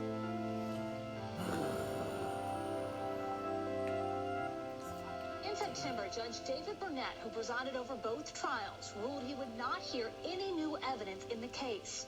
So Damien Echols is now appealing his case to the Arkansas Supreme Court, which has previously upheld the conviction.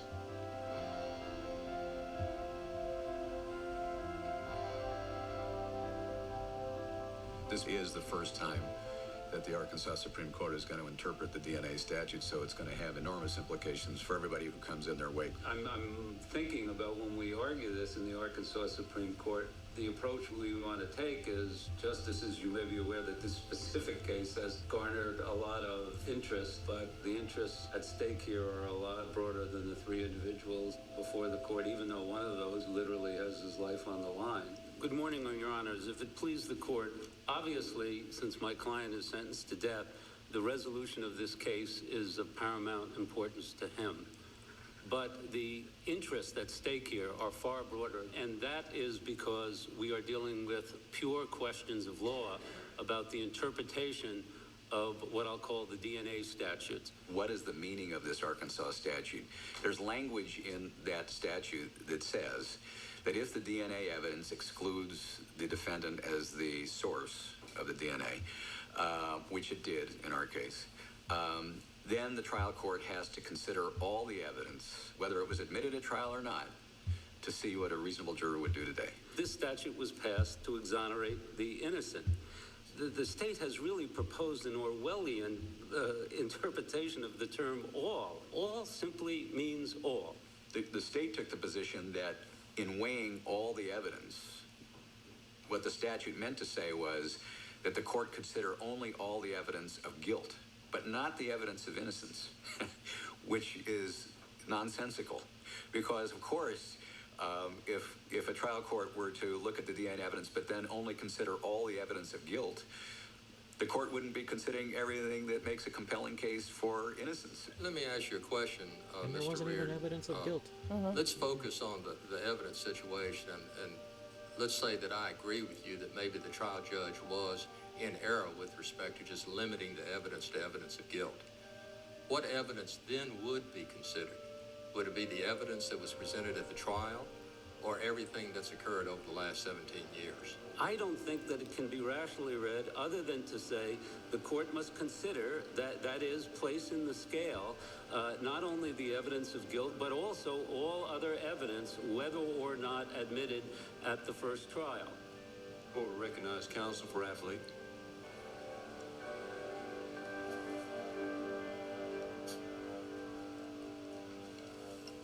Good morning. May it please the court. this Mr. guy's Eccles has burning in been hell. to this court several times in the last decade, challenging his conviction directly and collaterally. And this statute does not call for a retrial. It's not about trying somebody again for the state to prove guilt twice. Counselor, what harm is there in allowing him to present the evidence from the last 17 years? I'm sorry. What harm is there in allowing him to present all evidence? Well, the harm is in the finality of a criminal judgment that is not demonstrated to have any constitutional or procedural defect, and just to try it again. I mean, you're suggesting, it sounds to me, Justice Prevey, as though every 15 or 17 years or so, we really ought to try cases again to reestablish guilt. I think it's clear that the animating purpose here is not to retry. So the harm is to the criminal justice system's interest in finality and the work that gets done in evaluating whether or not justice has been served in each of the forums that Mr. Eccles has been through already. It sounds as if your argument is that all evidence of guilt will be considered, but it's going to be extremely difficult to admit all other evidence that may have been exculpatory. I think that is the argument. It's the second alternative reason the circuit court concluded that relief should be denied. And to me, that's a reasonable statute. But where does it say all other evidence of guilt? I understand that it doesn't expressly say that, but you have to interpret the statute in light of its animating purpose, and you have to interpret it in light of rules of grammar. I mean, I think that's a very fair construction. I'm having trouble following. If the testing has to prove you're innocent, why would you even need a hearing? Well, again, I think you have to go back to context, Your Honor. We have to deal with the clear meaning of the statute. I understand your context argument, but we still have to deal with the clear language of the statute. It comes out of a mindset that says our job as prosecutors is just to make sure that everybody we prosecute is convicted, everybody who's sentenced to death is killed. This is a wrestling match, and to the death, and we've got to make sure that we come out on top in each instance. The legislature, in its wisdom, recognized that the criminal justice system, like all human endeavors, sometimes is flawed. But the Attorney General has taken the position that the criminal justice system is free of error and therefore is effectively divine. I quote from their brief in the circuit court: "The state does not shrink from Eccles' charge that relief may never be granted under this view of the statute," its view, "but embraces it out of confidence that the Arkansas criminal justice system does not convict the innocent." The state has taken a position that's directed not only about denying relief to Mr. Eccles, Mr. Baldwin, Mr. Miss Kelly, but ensuring that no one will ever be able to get relief under the Arkansas DNA statutes. Your time has expired. I thank the court for its attention and recognize the court may feel that the appropriate remedy is a remand to the trial court for an evidentiary hearing. Thank you, Your Honor. Thank you very much.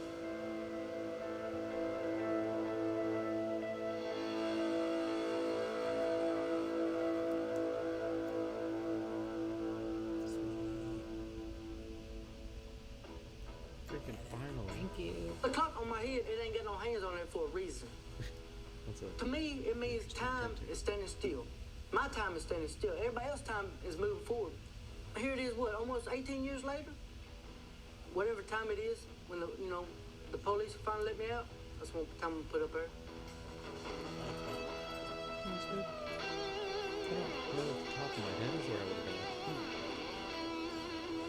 My friend Josh is like a big old fucking octopus and shit on his of my life head. incarcerated now. And Okay, I've if you have to learned go along the bald, way you know, that go no matter bald, where go you're bold. at, you gotta make the most of it. You're gonna do Enjoy it. No matter how bad you may perceive it to be or how good you may perceive it to be, you've got to make the most of it because this is where you're at right now. You know, I just try to do my best every day. You know, regardless of the situation. We take the hands we're dealt and we make the most of it. That's the way we make it through life.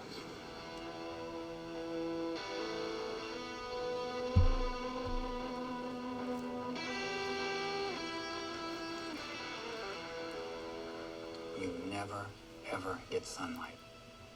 And I haven't been exposed to sunlight in almost 7 years now. That's messed You're up. in a cell.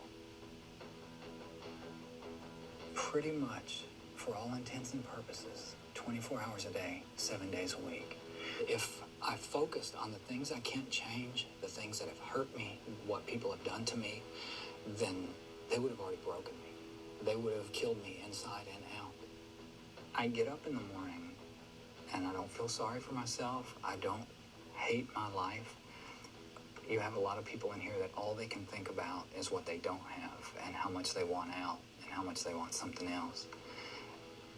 But for some reason, this situation has helped me to see more of what I do have and to be thankful for that. You know, I have, in a lot of ways, I have a truly incredible life.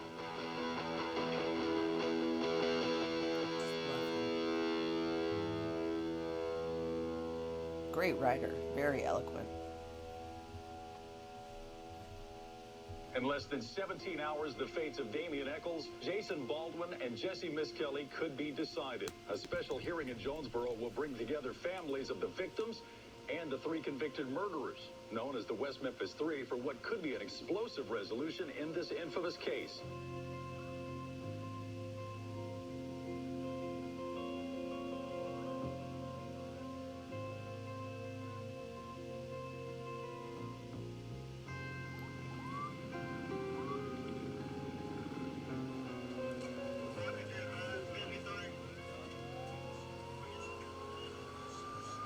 Now, Judge David Burnett, he was the judge who rejected that the new DNA testing should get them a new trial. He was elected to the state Senate last year, so a new judge, Judge David Laser, was appointed. That's a major change in the case. Also, the Supreme Court disagreed with former Judge Burnett and said the DNA testing did warrant at least a hearing to consider the possibility of a new trial. Now, that hearing was set for December, but yesterday, Judge Laser and the attorneys involved surprised everybody by calling this hearing promoted, today. basically. It could all come to an end, or just mark the beginning for even more of the same.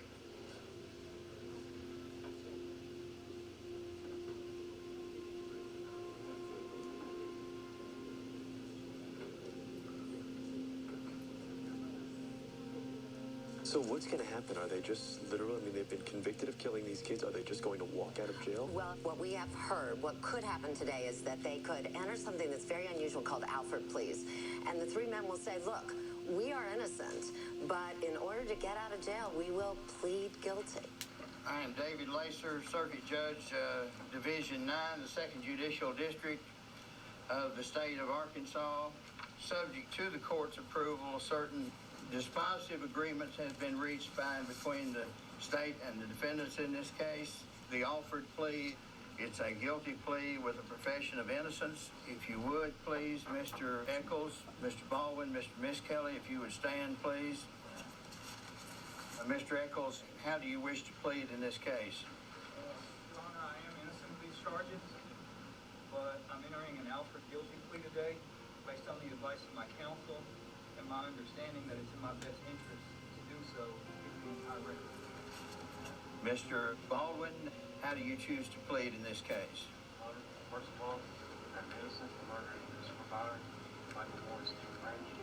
However, serving 18 years in the penitentiary for such, I agree that it's in the state's best interest as well as my own, that based upon North Carolina versus Alfred, that I plead guilty in first-degree murder.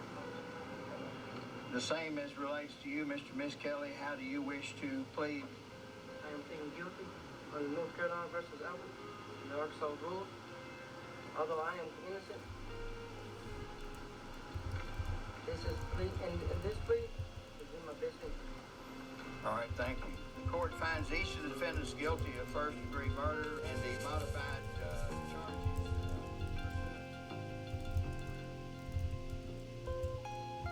At this moment, the West Memphis Three are free.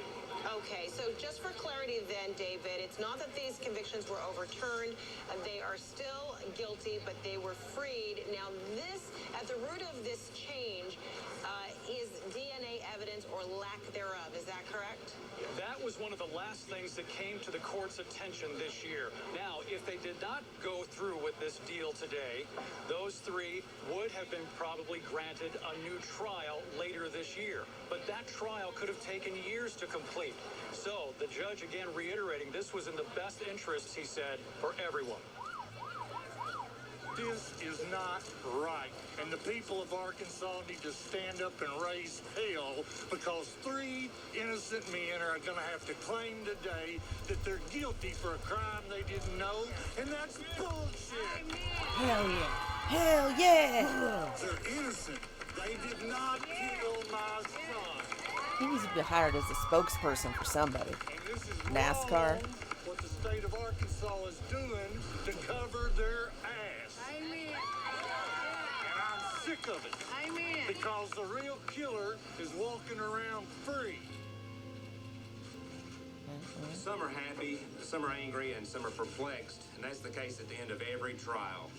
And this one is no different. Guilt or innocence was never on the table. Today's proceedings allows the defendants to have the freedom to say that they're not guilty, but in fact, they just pled guilty. The legal tangle that has become known as the West Memphis 3 case is now finished. David, with the Alfred plea, you had to say, of course, that you're guilty of a crime that you profess to the judge. If they were found not innocent. Is this justice? Is this what But he could have died before they did that. It's I not agree perfect. with the It's not tears. perfect by any means, but at least it brings closure to some areas and some aspects. You know, we can still bring up new evidence. We can still continue the investigations we've been doing. We can still try to clear our names. The only difference is now we can do it from the outside instead of having to sit in prison and do it. You know, this has been going on for over 18 years, and it's been an absolute living hell. Were you concerned about the evidence that the defense was going to present at the upcoming evidentiary hearing, including juror misconduct, allegations of juror misconduct? When the Supreme Court handed down this decision on November the 4th of last year, reopening issues of juror misconduct and everything and all these other matters on the basis of new DNA, then that caused some troubles. And this judge was most likely going to grant a new trial. And if this judge granted a new trial, the defendants most likely, I mean, we would do the best we could to put on the evidence, but most likely these defendants, the state believes, could very easily have been acquitted. Yes, ma'am. Will the state continue to investigate this case if additional information is brought forth, or is the case closed? I have no reason to believe that there was anyone else involved in the homicide of these 3 children but the 3 defendants who pled guilty today. Let me just point out one aspect of what happened today. These men not only walked out, they created today, by this plea, to me, proof positive of their innocence and the state's recognition of it. Because does anyone believe that if the state had even the slightest continuing conviction that they were guilty, that they would let these men free today?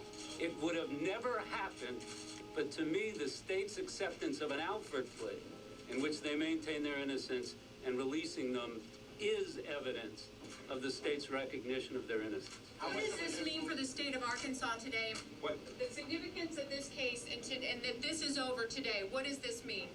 Well, I think for the benefit of the state of Arkansas, in the office that I represent, it means that we have terminated prolonged litigation. We have terminated additional appeals. Yeah, it does. Appeal hearings. We've also, as part of with their entry of a plea of guilty, we have. That's funny. I thought that too earlier. It was all swinging back and forth. Of them filing a civil lawsuit against the state that could result in many millions of dollars. I can't say that wasn't part of my thinking in resolving this case for the best of this state and for trying to move this case forward. And The this was not justice, you know. In the beginning, we told them nothing but the truth, that we were innocent, and they sent us to prison for the rest of our lives for it. And then we had to come here, and the only thing that the state would do for us was to say, hey, we'll let you go only if you admit guilt. And that's not justice, no matter how you look at it. They're not out there trying to find who really murdered those boys. And I did not want to take the deal from the get-go. However, they're trying to kill Damien, and sometimes you just got to bite the gun to save somebody. I want to publicly thank Jason, too, just to let him know that I do acknowledge what he did, that he did want to keep fighting. He didn't want to take this deal in the beginning. And I recognize and acknowledge that he did do it almost entirely for me. Thank you.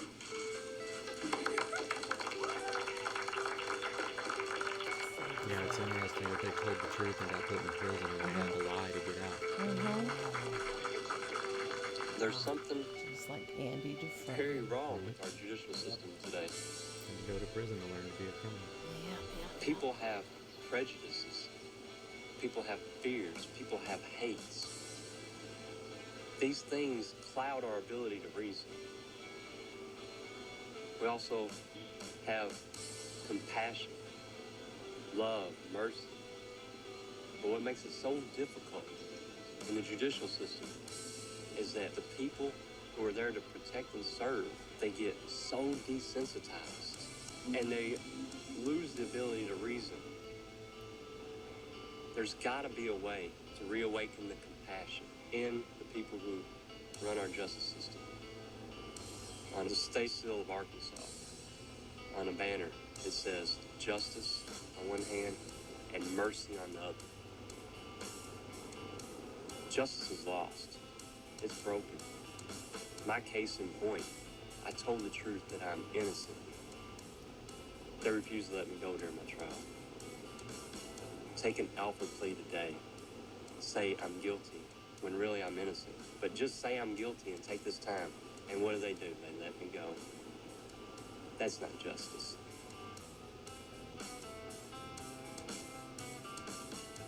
Yeah, It's Rabbit, up I'm to glad us you as got a to people get back to to change his it. dad. It starts with all of us.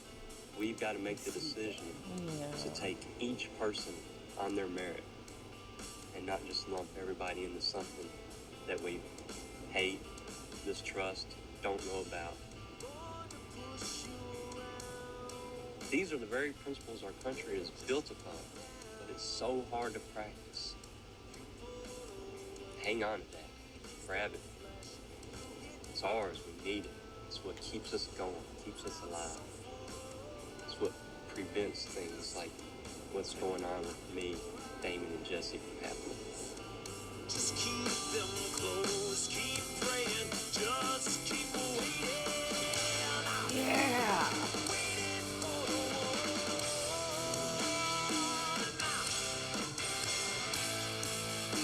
The day that never comes.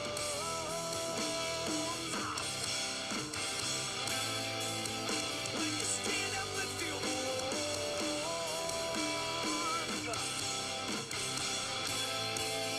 But the sunshine never comes.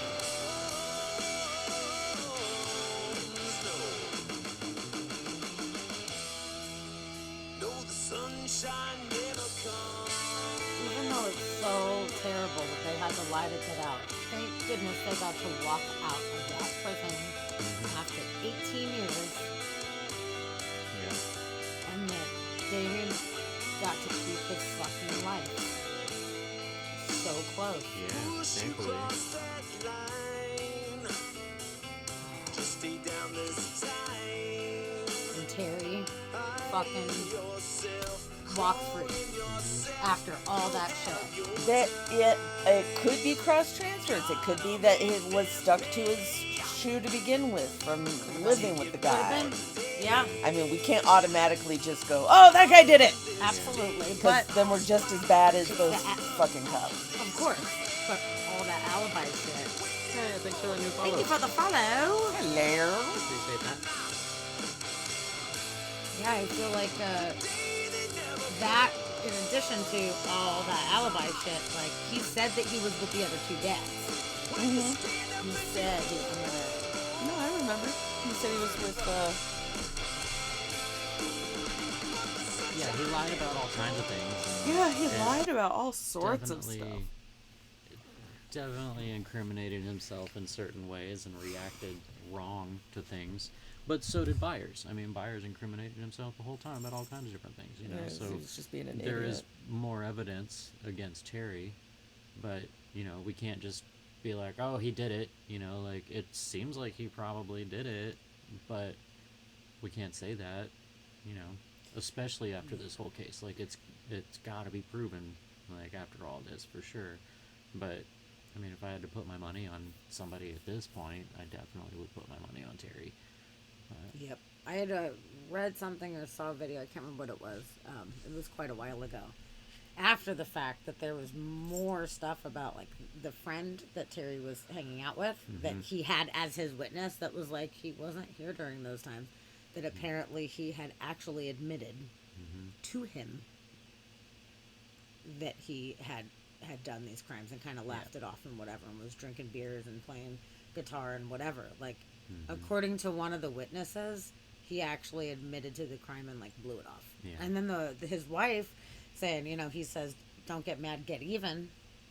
It's not even his kid; it's the stepkid. So if the wife was, you know, cheating on him or whatever, and it was right before that happened, what a way to get even. Yeah, for sure. You fuck and with wasn't me, I it kill your kid. his friend that said that he wasn't there with him or whatever? Wasn't it his son that overheard him talking about it as well? I don't remember. Like in their basement or whatever was like the hangout It zone. might have and, been, yeah, like, that somebody else overheard the conversation too. I Yeah. can't remember the details of they that. referred to it as like the Hobbs family secret type of thing, and like there was a lot more that came out from people that knew Terry and that he had talked to, and Yeah, there you was know, like had overheard extra things. after this too. Yeah, I don't it remember kept where going. we saw that or read it or watched it. I can't remember, but there was a lot of where we were like, "Holy fuck!" Like that even like got crazier after all of that, where it like really pointed to the fact that it was him. Like Yeah, somebody said it they kept heard him going. talk about it, and the fact he said he was with the other dads, and they're like, "You literally no, he weren't wasn't." with us." Like Yeah. that arises suspicion right at the end of there. I mean, don't lie about that. Just say, "Oh, I went off on my own looking," because then nobody can prove you weren't looking. Yeah. But you say you were with people and there was witnesses, and there's just not. So Yeah. that seems very fishy and seems very Fishy. fishy. Very fishy. Yeah. So it's pretty crazy that all of that happened, but thank God they were able to get out. I am so grateful that they got to Yeah, at least walk they got released. out of there, and after not seeing the sunlight for 7 fucking years. Holy shit. That must be so intense. Yeah. And how none of them got killed in jail too is very interesting, because you know people that fuck with kids usually don't make it very far. Well, they're not the only 3 that were there for it, so. Maybe they were protected by other people that really did. I don't know. Make them my bitch. Yeah, and actually, and Damien did make like reports of rape in prison, and then they just put him into solitary at that point. So poor guy. Those poor guys, man. I feel so bad for everything that they had to endure. And then the one interview that Damien did, he had a black eye, so you know, like shit was going down. Like he was not having the best time. That sucks, man. Yeah, and Rabbit, you're right. Because of this Alfred plea, like that whole family, they don't have to face anything about it. Like they can just, you know, be like, oh, they were guilty and move along. You know. But how crazy Mark Byers, man. Mark Byers at the beginning of that first documentary where he's burning down and making the fake graves of them and saying how he'll piss on their graves and lighting shit on fire and all of that.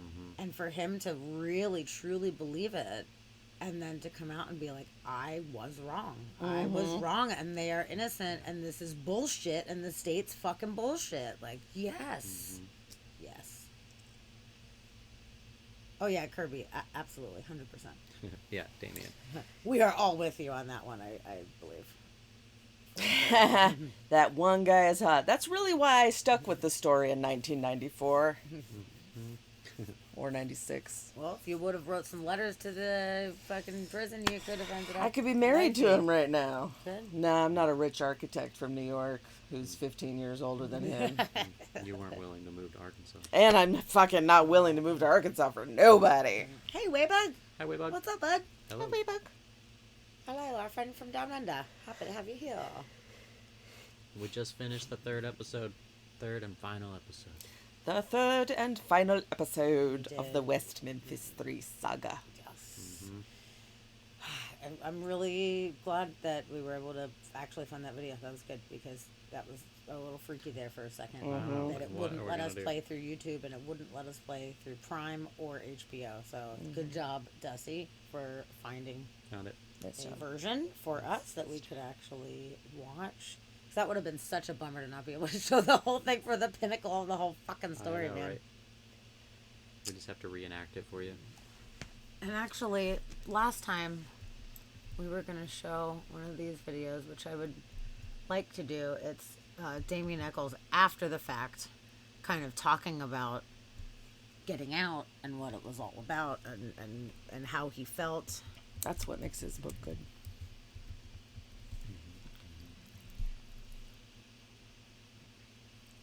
He did a quite long one with Henry Rollins, which was hour 29. He's really going crazy with that beard. Dude, he's got a serious beard right Well, now. Rabbit said that there was another hair found near the crime scene on a tree stump that was found to be consistent with the DNA of Hobbs' friend David Jacoby, according to the court document. Shit. That was an article from 2020. So, you know what? Here's my theory.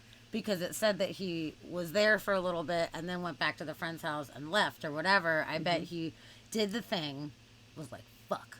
Went back to his friend's house and was like, yo, are you really my friend? You got my back. I need your help. You need to help me out with this. And I wonder if they moved the bodies and smashed the clothing down and did that whole thing. If the friend was part of it. Of the bodies. It's very possible. Yeah. That is craziness. Oh yeah, Jordan, you definitely should. It's super interesting. I would highly recommend watch if you have HBO. Do you have HBO? Because they're all on there, or you can check them out on YouTube as well. Okay, Rabbit says they said close to the crime scene because at one time I did walk near where they had found the kids with Terry Hobbs. Okay. But I didn't wear hats back then, so my hair could have blown around anywhere. Why are you necessarily walking back there with Terry? I mean, I guess that could happen. But that sounds like a cop-out, just to be able to be like, that's why my hair's there. Oh, Waybug, you're in Australia? Seems very convenient. Yeah. Yeah, he's from That's down true, under. yes. You're down Yeah. under. No, And that was so true. forever, too. Like, when did that story come out? Oh, the whole fuck. thing That was Away like My in the Baby? 70s That was or forever something. ago. And then it was just, like, over the past few years where it came out, where it turns out she was telling the truth. Yeah. Like, that was forever. Yeah. Yes. Okay, Rabbit. Yes. Now there's more details coming back. Now I remember more. You mentioned the Hobbs family secret. Fucking A. Yes. Yeah. It was also revealed in 2012 that Hobbs' nephew allegedly told his friends, my Uncle Terry murdered those 3 boys, and that Yeah. the killings were the Hobbs family secret. Yes. Yeah. Where did we watch that? That's what I was saying is the Hobbs family secret. Like, Yeah, somebody yeah. called it that, and it was a whole thing. I forgot it was the nephew. I thought it was like a friend or something like wonder that. I didn't know where it came from. Yeah, because there's a YouTube channel for. Okay, I'm gonna look up. Yeah, Waybug, that's a bummer too, because not only was she innocent, she also became like a worldwide joke. Like everybody. Oh, the dingo ate my turned it- baby. yeah, turned Everybody into a says joke that. forever, and that's a bummer for sure. But yeah, I don't remember where we were watching that or where that evidence came out. Cause yeah, we watched a video on it, and they were talking to the nephew, like they were interviewing him. I would very much like to find that one. I'm not seeing it. West Memphis 3 TV. Because that we should pull that up for sure.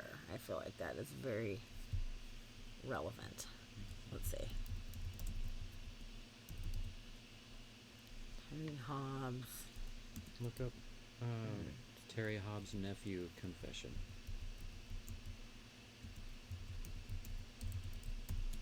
Yeah, Kirby, it turns out the dingo actually did eat her baby.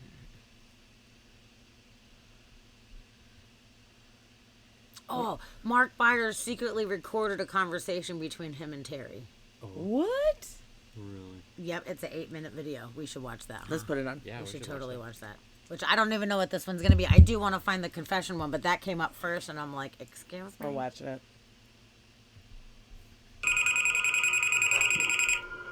Okay. Go. Hey, man. Just bump it up so we can see that. You got a little time to talk with me, bro? Alright. Well, I'll give you some other stuff that I started reading in the Bible. Let me read this verse. This is the main reason why I called. Heard this call today? Yeah. You might be right about Hope in town, because he asked if I'd be willing next week to meet with him.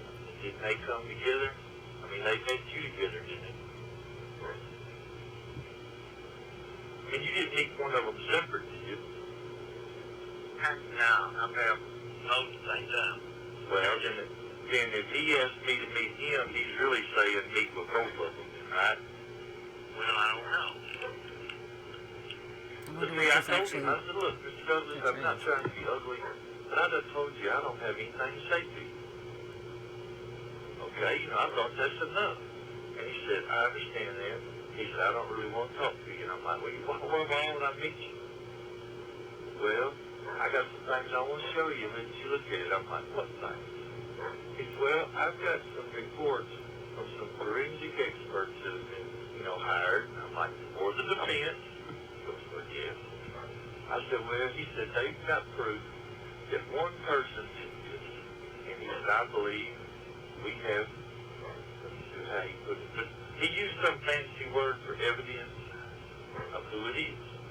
I just want to show it to you. And I said, Mr. Douglas, it's all made up by the defense team.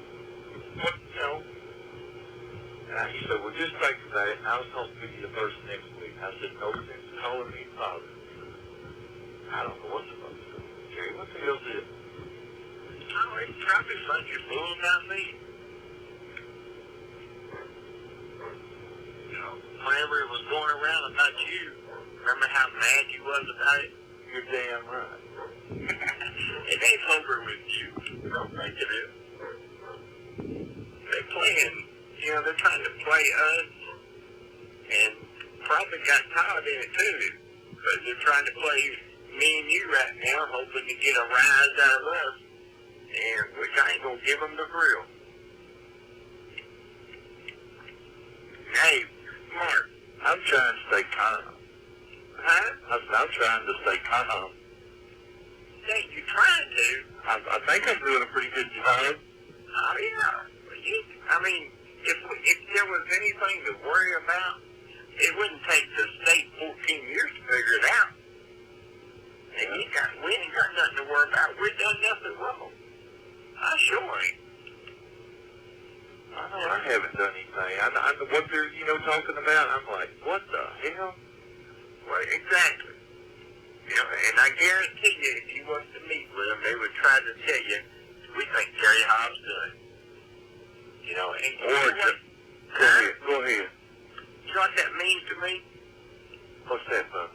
No, it's fine. It shows me that there's a sick group of people out there trying to get 3 killers out of prison, and they're seriously and literally going to the extreme to try to do it. Could be it. If Brett Davis called me up and said, Terry, I need you to come over here, I got something to show you, I'd go. Yeah, if he called me, I would, because I would think it was something important. Brett Davis, he ain't got no reason to lie to me. Well, Should we keep going with it? Yeah. Yes, he's got all the reason in the world to lie to you. John Duggan, Diana Holt, Ron Lax, Rachel, whatever her name is. Don't think they won't. You already know the guy. Heck yeah, I've been dealing with it 14 years, man. Yeah. They're just trying to push things off on Terry Hines, which I don't care. Let them push it. You know, there ain't no way they can tell anybody that Terry Hines done this and be honest about it. I ain't worried about it. That's sick. They're my brain. So I know that's right. It ain't no start. But you know what? 14 years later, here they finally figured out who done it. That's a crap. That's a crock if there was one. Well, if that were the truth, then there's a whole bunch of police officers that made a lot of mistakes. You know what I'm saying? Well, you know, they found out James Martin. You know, he's a dead-gum known child molester, Terry. You know, he's done gone to prison for molesting kids. Who's a guy named James Martin? Lived right there in the neighborhood, dude. No, I know. I've read his website, stuff he said on the internet. He didn't do it. It never made me believe he done it. Well, they took him in and questioned him kind of like they did me, and you give him a statement and stuff. I read everything he said. Yeah. Well, you know what? When I was down here talking with Gary Mitchell a few months ago, after I went over and talked to the police at West Memphis, yeah, I asked Gary. I said, Gary, I got to hear it from you again. I've already heard it, but I got to hear it again. Are you satisfied with this investigation?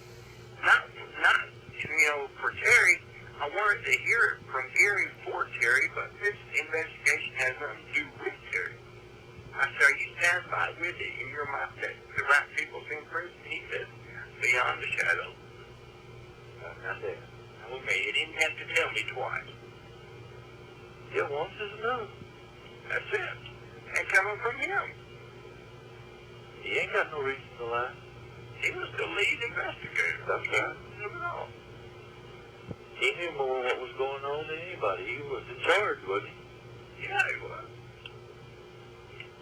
So whatever these quacks are up to, and trust me, if it walks like a duck, quacks like a duck, probably a duck.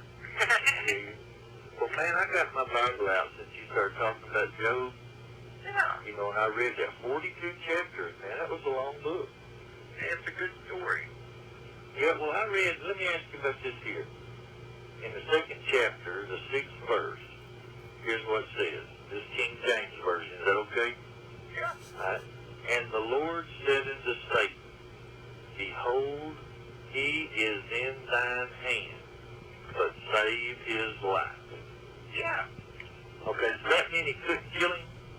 That means you can touch him, but you can't kill him. Okay. That's just exactly what he done to him. Good Lord, all during that battle that they had going on with Job, he kept saying, that's a man after my own heart right there. You can't change him. You can touch him, but you can't change him. That's what the whole moral of that story is. You can touch him, but you can't change him. And dude, that has worked for me like you wouldn't believe it. Just heard this wrong legs when I told him that. You can touch me, but you ain't gonna change me, wrong legs. Wow, that's amazing. Yeah. It's the truth. And you said the other night, I wrote it down, nothing new under the sun. Man, I've been thinking about that. Sticks and stones. That's your favorite thing. Yeah. I'm starting to listen to you. My dad. I'm starting to really listen to you really good. Well, you ain't got to listen to me. Listen to Mark. Well, you got a lot of experience, you know. Shoot, you're no kid. You're a man. I know. You can always learn something from somebody. Well, sure. Sure, that's what we're down here for, you know, we're down. Oh, okay. All right. Riveting. So, I guess that wasn't as interesting as I hoped, but it is just interesting in its own right, hearing them kind of converse on their own in there. But I am curious to see if we can find that extra video, that confession video, or the one talking about how the confession was heard. You know what? I'm going to type in the secret. Let's do that. Terry Hobbs family secret. Oh, you didn't do that to begin with? No, Dusty told me to type in nephew confession, so I tried that. What does it look like? No. Here? That might be. No, that's the one with just the secret recording. Oh, no, I meant above that one. That's like an hour. That's an interview with Terry. Oh, okay. So, it's a police interview. What's that from? Because we saw that. What's that The interview? police interview? Yeah, what's it from? What does it say? West Memphis police interview of Terry Hobbs. On 2007. 2007. Yeah, because whatever we watched had him being interviewed at the police station, and then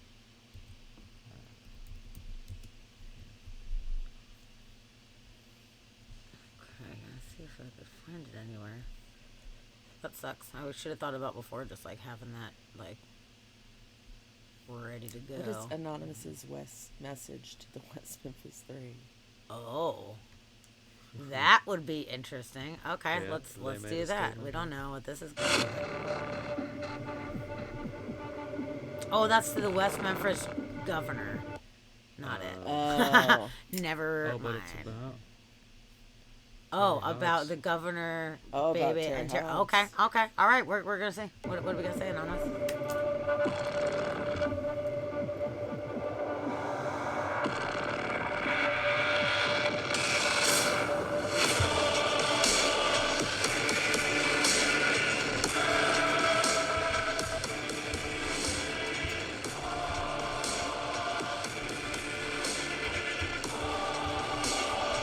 Yeah, Krista, I think that's what Ladybug was kind of saying, is that happened, that some mother went down even though her child actually was eaten by a dingo.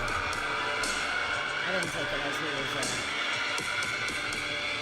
joking, but it is a common thing to poke fun at, so I understand.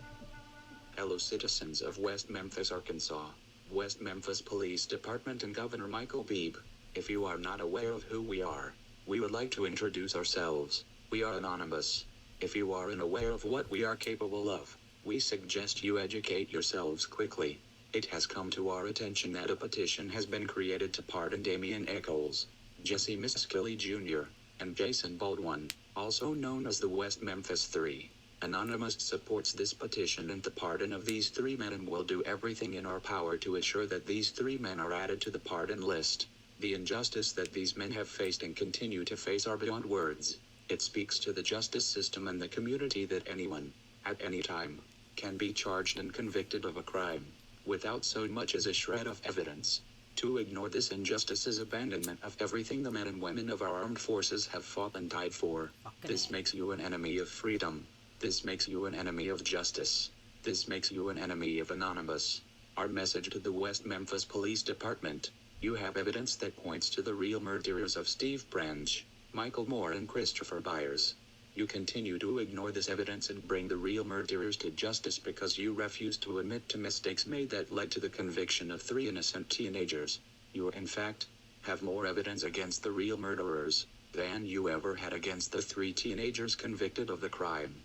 As investigators, you should be ashamed of yourselves for allowing prejudice and friendships guide your investigation, instead of the evidence of the crime scene itself. Anonymous will not turn a blind eye to your ignorance nor the injustice that your department has committed.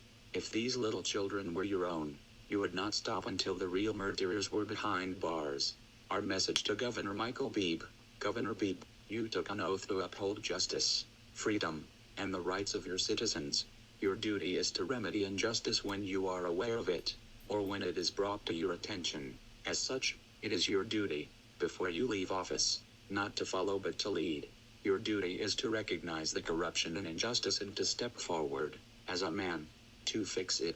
Anonymous urges you to perform your duties as your last act of governor and add these 3 men to your pardon list. Real justice cannot be obtained otherwise. Our message to the murderers: the clock is ticking. Anonymous is everywhere. Anonymous is everyone. You cannot escape the eyes and ears of Anonymous. You cannot escape justice. While you feel comfortable thinking that no one knows the truth, know that Anonymous knows the truth. The eyes of Anonymous are everywhere. Yes, Anonymous knows who you are. While one of you can never be brought to justice, the remainder of you can. I'll find Know out that after Anonymous it will does. not stop until you are. We are Anonymous. We are Legion. We do not forgive. We do not forget. Expect us. Fucking A. All right. Well done. Okay, so let's see if it says when it was uploaded. It says 2014. Where does it say that? Right at the very top of that thing. Right there, above that link. Oh, there we go. 2014. When it was posted. Boom. Wow. Okay, I'm gonna keep poking around. That is really exactly what I would have hoped and wanted them to say. I didn't find a video, but there's a press release talking about the nephew talking about the family secret. From 2012? Yeah, it's from 2012. So I guess... Oh, and this says Terry Hobbs is still missing. What? For months. That happened 3 years years ago? ago. Oh, so I don't know what what that's all about. But if you want to read some of that, that would be good, and then we can check. That's like a 4-minute news thing. But missing, I didn't know about that.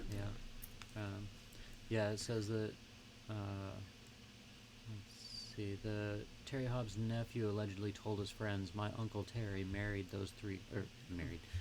those 3 little boys," according to declarations under penalty of perjury recently given to Damian Eccles' defense team. So the 3 new witnesses, which were his friends that he talked to, were polygraphed about what he had said and made an official statement. And it says, quote, "One day Michael picked us up in his truck. He was very quiet and upset. Michael then said to us, 'You are not going to believe what my dad told me today. My Uncle Terry murdered those 3 little boys.' According to Michael, his dad called this the Hobbs family secret, and he asked us to keep it a secret and not tell anyone." Another witness stated, "One night last winter, Michael and I were playing pool in his basement when the 3rd friend asked about the West Memphis 3 case, which had been in the news. Michael responded by saying, 'My uncle killed 3 kids in West Memphis.' Michael was dead serious when he said this." Dang. All the things we know. Dang.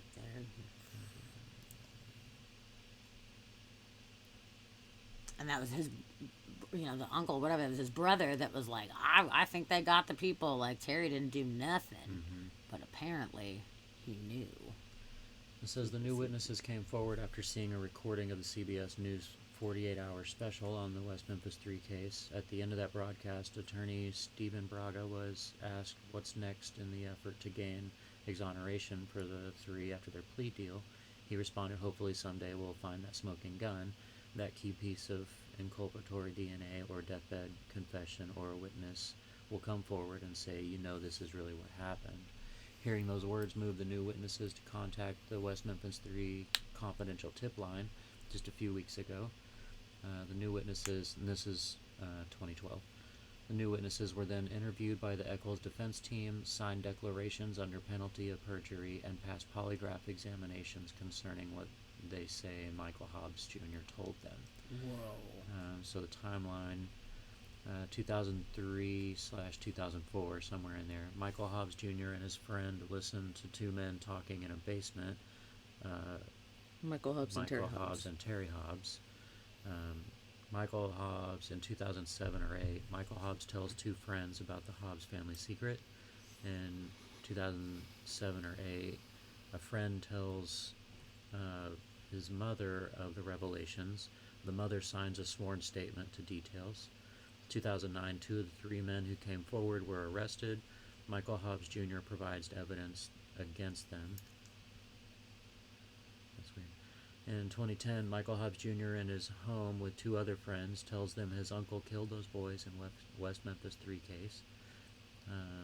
December 11th, 2011, call to a tip line about new evidence. December 16th, 2011, the 3 men came to D.C. to meet attorney Steve Braga and Lonnie Sori, and they signed affidavits and are polygraphed.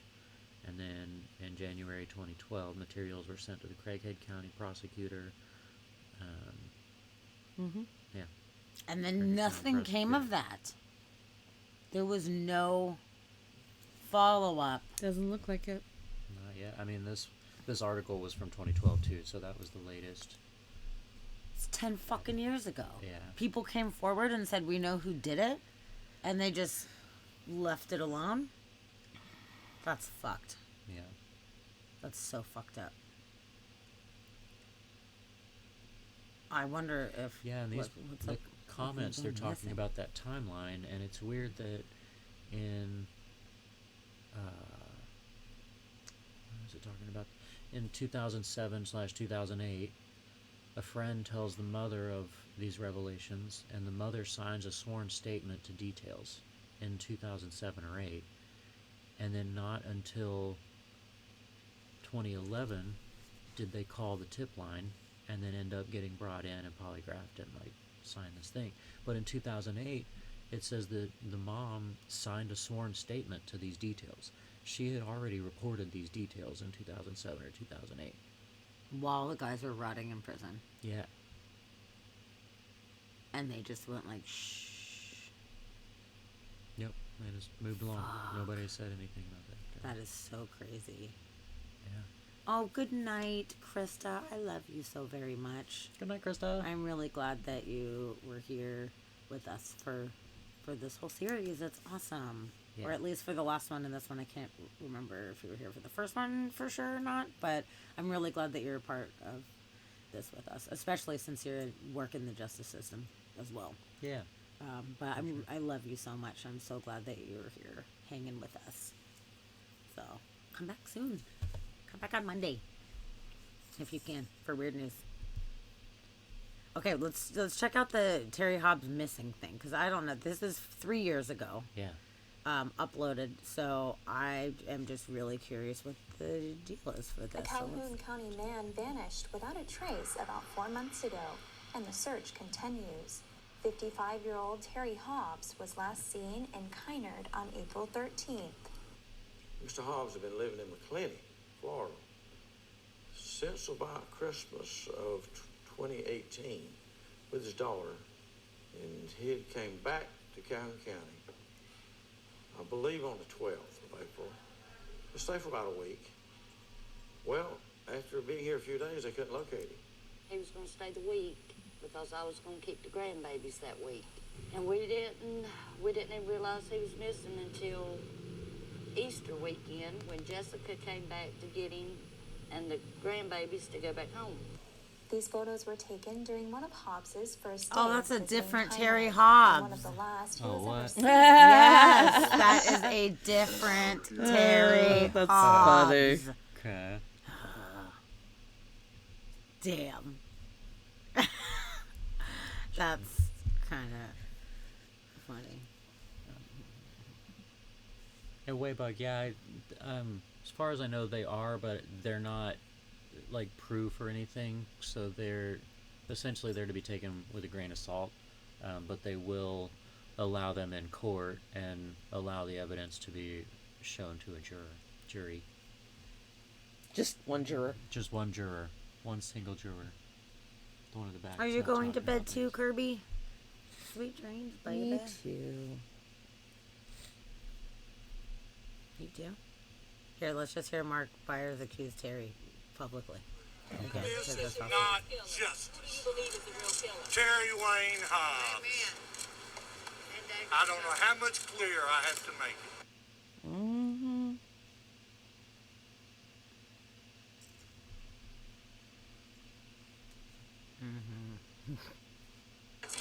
What makes you so sure it's Hobbs? What makes you so sure that it's Terry Hobbs? Pardon me? What makes you so sure that it's Terry Hobbs? Who's the real? Well, his DNA was found there in the lace of Michael Moore.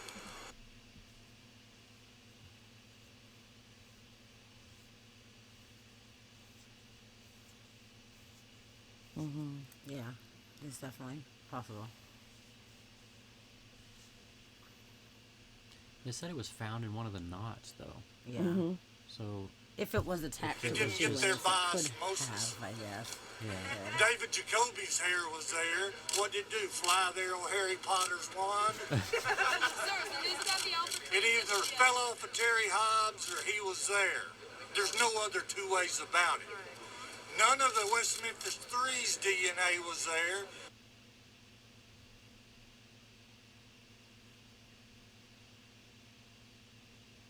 None of my DNA was there.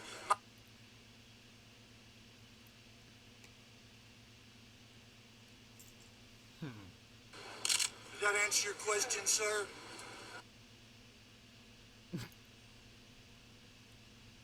That was a weird one about the knife. That seems really bizarre about him doing that. Yeah, the knife thing was really weird. Yeah, that was definitely weird. There's a lot of weird things, but there, regardless of any of the other things, jaw-dropping information from a decades-old case. Evidence points to the three. Nothing points to the three. Yeah, no matter what evidence you're looking at, none of it points at those. None of it those does. boys. So, fucking That's A. from 2001. Evidence found in West Memphis 3 case. Oh, I was talking about the evidence that they claimed was burned up in a fire. Oh, yeah. They found it in the evidence locker, right where it should have been. Of course, yeah. Mm-hmm. Oh, it totally burned in the fire. It's all gone. Yeah. Lame. Well, that was a really, really good series. I am really glad that we got to do that series, and I'm so glad that you guys were all here and interested in it. I know it's a little bit different, I guess, than a lot of the subject matter that we normally cover. Speaking of which, what is your stary? What? What's your stary? I don't know what that means. What you're inspired by? My Your stary. I don't. You can say it so many Say more it times, again. but I don't Say it. know. Say it again. Stary. Your. Say it again. Oh, you're doing play on words with mystery. It's your stary. I'm like, what? I kept waiting for you to go, what is my stary? Mystery. That's funny. That's funny. But I was like, I don't know. You can say it so many more times. I still don't know the answer. It's Mrs. Reed. There's a lot of. That's how I talk to That's so funny. Mexicans, as you would say, when they're speaking Mexican. Oh my god. Yeah, there's a lot of mysterious stuff out there. We like to carry or cover a lot of it. You know, a This lot whole of it's thing is a more fucking mystery. metaphysical in nature and all that, but this is Human nature. Yes. The mystery of why the fuck were these 3 kids thrown Yep. under the bus? and who the fuck really did it. And who the fuck really did it? Somebody did it. And why does no one in the court seem to care? And nobody gives Nobody a shit. gives a shit. It doesn't seem to And just like Reardon said, hey, fucking Arkansas wouldn't let these guys go if they thought they were guilty. They would fucking fry them. They would stick them back in prison for the rest of their lives. Yeah.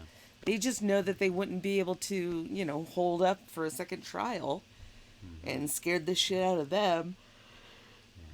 Just convincing them, well, yeah, it's going to take 20 years for this to get back into the legal system, and they might execute Damien by then, so. Well. Yeah, Rabbit, luckily a lot of people care now. For sure. Yes. I'm so glad that you were so engaged in this too, that this is something that you really wanted to listen to and care about too. So, hey, at the very least, we're putting the information out there, and anybody that was already interested and cared, fantastic. I'm glad they got to have a dialogue about it, and for those people that didn't know, now all of you guys do know. So feel free to dig around YouTube and find all if you this guys extra need stuff. any information on cold cases or forensics, how bite mark forensics is bullshit, how polygraphs are fucking stupid, let me know. I've got tons of it free the innocent this, forensic files that, I killed my BFF, Send that's really a whisper show. to Gypsy Danger. Yep. Yeah, Gypsy Danger at I have no life, I watch too much TV.com. It's called I have PTSD and anxiety, and true crime is the only thing I can focus on. So interesting. Isn't it weird? But Rabbit, I'm so glad that you've been hanging with us the past few weeks, and I do hope that you continue to come back. Just for everybody that, I don't know, came in on the raid or whatever, Mondays we do Weird News, which is super fun and super sarcastic, and there's so much weird shit going on in the world all the time, and it's really hilarious to share some of the stuff that's going on, including science news, which is not hilarious, but extremely relevant and really awesome to talk about the new scientific advancements and technology and space and everything.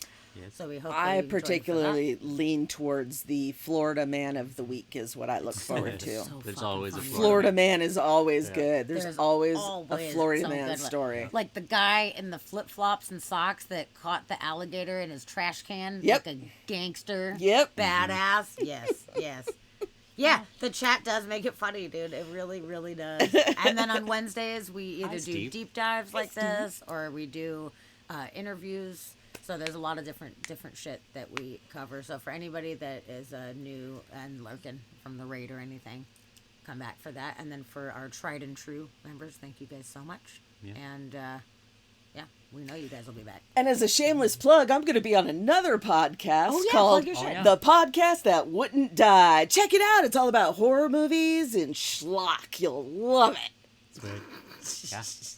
That's right. I forgot about that.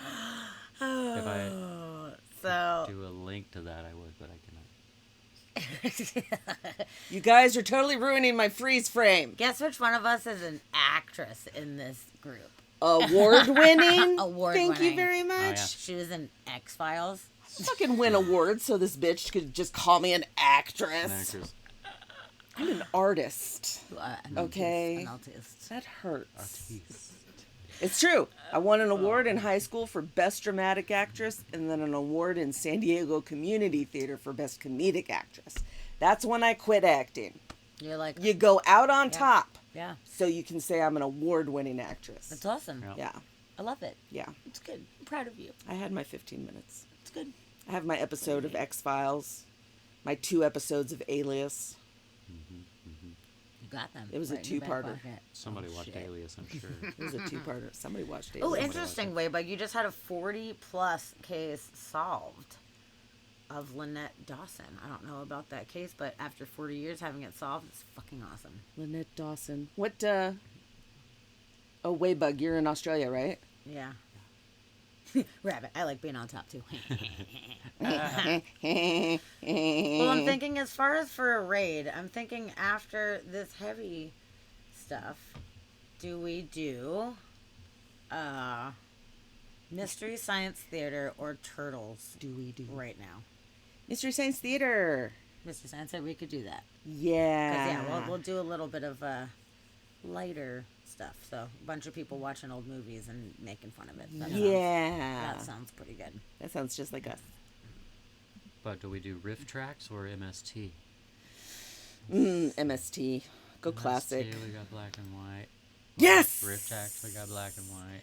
That's Night of the Return of the Living Dead. Night of the Living Dead. Oh, yeah, Night of the Living Dead. The Oh, let's original. do it. Riff With- Tracks, Night of the Living Dead. Oh my God, yes. Oh, and it's showing them live on the side, too. Oh, God. Mike. That's totally sounds That's fun. good. Both. Wish we could Both do of that. them. But yeah, we'll do We'll do riff tracks. we'll do riff. That sounds awesome. Plain Toast, thank you so much for coming in with the raid and then just hanging out with us. I'm so glad that you came in Definitely. and brought your buddies. Thank and that you, you Plain wanted to hang Toast. out. We love you. And I know this is really heavy subject matter. Hold on. I know this is really heavy subject matter. Crystal, I'm being serious. Thank you. It was very heavy. And I know that like some of the images and some of the subject matter of this whole entire series was really kind of hard for some of you folks to hear. And I know that there were some people that really do love our stream that just like couldn't come in for this one. And I completely, totally understand. But I just want to say to like all of you guys, thank you for being present with us and like pushing past some of the really hard shit just to stay relevant with the information.